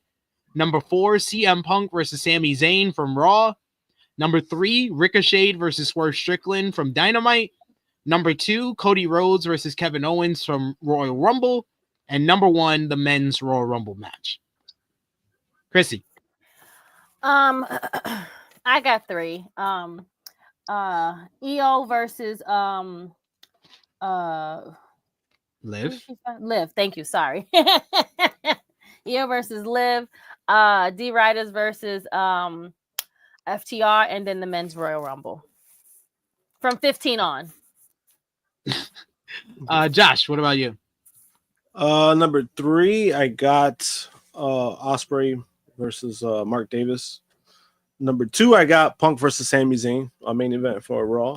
And number 1, I got the men's Royal Rumble. And then your moment of the week, I have a tie for moment of the week. It's got to be Jey Uso's opening of Monday Night Raw, the emotional promo he had, tears in his eyes and everything. And then on the other side of the spectrum, Timeless Toni Storm as Mariah May. Yes, Timeless Toni Storm. Yes, the extensions, everything. That's the moment of the day. That's for me. Yes, she was great, and she came out and she was like, I was like, who does it better? And Mariah May was like, that lip just kept moving. It was so. Josh, what's Great your stuff. moment of the week? Yep. Moment of the week. Moment of the week. I'm gonna go. Oh, see, Andy, that's the one I have. I show Speed getting speared. I was like, that's a good one too. Oh, yeah, that's a good one. No, that was a good. No, his moment was really good. I forgot all about ISO speed. Okay, It's mine's just the way they did everything. Honestly, like the way they planned that part out. It was the really kid. good. I don't think the kid is not getting enough credit for it because obviously he did so good. Because it's like hard. Especially like Tozawa, like they took out Tozawa, right? They had the camera rolling, and then like, they had Triple H checking on him, like Triple H don't give a fuck, like he don't give a fuck, and then he's like, "Speed, you're in." The kid's like, "Whoa!" Like it's mad funny how the transition happened of him not wanting to get in, and then when he go outside, he's like, "Great." Yeah, like, he was like into it. Like the fucking flip, the switch flip, and he took 2 big bumps too. Like the bumps he took were not easy bumps. So because the flip on the announce table looked like it hurt too. The damn announce table is like he got scraped too. He had like a really bad like scrape on his leg. Yeah, but, like, I'm not wrestling no more. He was on the stream. He was like, "Yo, I ain't doing it no more." He had the neck brace. Shout out to them for having the streams live on that. That's pretty cool. Yeah, the kid did good. The kid did good, regardless of how people may feel about him. He's harmless. He's just having fun. He found a niche of what he's doing. He's making money off of it. He's not a bad guy. He's annoying, yes, but he's not a bad guy. And it was. I forgot that was the guy that was in the he was in the bottle at WrestleMania. That was him, right? Yeah. Harlem loves that. Harlem loves that Randy Orton and I show. Yeah. The second time she literally tells me to put it on YouTube. She says, "I want to see Randy Orton and I show speed of wrestling." Yeah, it was the second one. He got kicked because this dude did pretty good too, KSI, but that was like the year before. But overall, I thought Speed did his job, and regardless of what people may feel, right? 29 other men were not winning the Royal Rumble, regardless of he's taking somebody's spot. It's not a big deal. He did. His shit went viral. It went like 300 million views combined. It's the most viewed. It's the most viewed moment from the Royal Rumble. Yeah, and I think it's the highest viewed moment. I mean, like thing wrestling related. So I mean, the kid did his job. The kid did his thing. I give him credit for it. Yeah. And yes, good shout there. Power driver finisher mentioning worst of the week. Bear Boulder domestic abuse. He got fired from AEW. That's like I don't know. Like that's I'm not too happy about that. Just because like I kind of feel bad for Bear Bronson because I'm actually cool with Bear Bronson in real life. I feel bad for him because it's like this has been his friend and partner for all these years, and then that happens, it's disgusting. Like, they did the right. It's the right call. Yeah, most definitely. Thank you for mentioning that because I was gonna leave that out, but you mentioned it in the comments. But that brings us to the end of this latest edition of the Flagship Podcast. I thought this was a really good episode. Thank you to Top Guy JJ for joining us earlier. Thank you to our producer, and of course, thank you to Miss Krssi Luv, True Draw Josh for joining me as always. Miss Krssi Luv, the officiant. Let us know where they can follow you on social media and when I'll see you again. Hey friends. So yes, check us out. SP and I, we didn't get to talk traders, but we'll talk about it. Oh my God, the vote was so good. Oh my God, I've never went from I'm watching the round table this week and I'm like, fucking hate this show, yo. I was like, Tia's looking at me and she's like, yo, what's wrong with you? She's like, you look so upset. I was like, these motherfuckers are gonna vote out Brittany. I was like, they're gonna vote out Brittany. And then they went around with the vote. With Caroline put Rob. I'm like, let's fucking go. Then didn't go put Rob, and I was like, let's fucking go! I've never celebrated. I think this was the best episode. This was the best episode. I've never celebrated a reality show like I'm watching a sports game. That's how this week's that Traders episode was the best one yet. This was the best one out of the season. Even the competition was so good. I was like, oh my God. Yes, the bugs and stuff. Yeah, that was good. But Brittany, finally, I get the hype behind Brittany. She held it down. She did what Wes couldn't do, what Derek couldn't do, and she just held that shit down. And Tom Sandoval, of all people, Tom Sandoval. Tom Sandoval peeped that shit from. He was like, "Yo, wait," and they thinking that nigga stupid. Nah, that nigga had that third eye came open real quick. He was like, "Wait, this nigga done had 2 of these people." He's like, "Nah, something ain't right, something." And then he seen Bob talking to him. He's like, "Don't fall for the hype. Don't fall for it, son. Don't fall for it." And I was like, "Yes, finally, Tom, wake the fuck up. Wake up." I was like, Tom, you ain't as dumb as you look. Even though I had a soft spot for Bob and what's the girl name? Because he talked her through that shit. I was like, yo, that would have been me. You had to talk me through that shit because I was like, nah, I would have gave up. He was like, yo, what we going to eat in New York? Sierra, yeah. Because Sierra was, but like, she's a dummy. She's a dummy. She's a dummy. She's part of the dumb. She's part of the dumb. She's part of the Bob, the Rob puppets. Like, oh my god. Yep.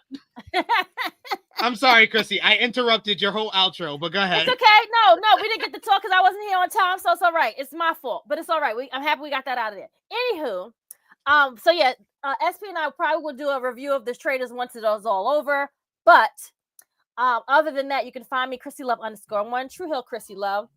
And yeah, I was on the review on the watch show last week, which was so much fun. I haven't been on a watch show in a long time, so it was great stuff being on there with the guys. And that's about it. Follow me, hit me up. I do roundtables, I do reviews, I do all those stuff if I'm available. If not, me and SP will just do our pop culture stuff on the other channel. Just check us there. Thanks. Josh.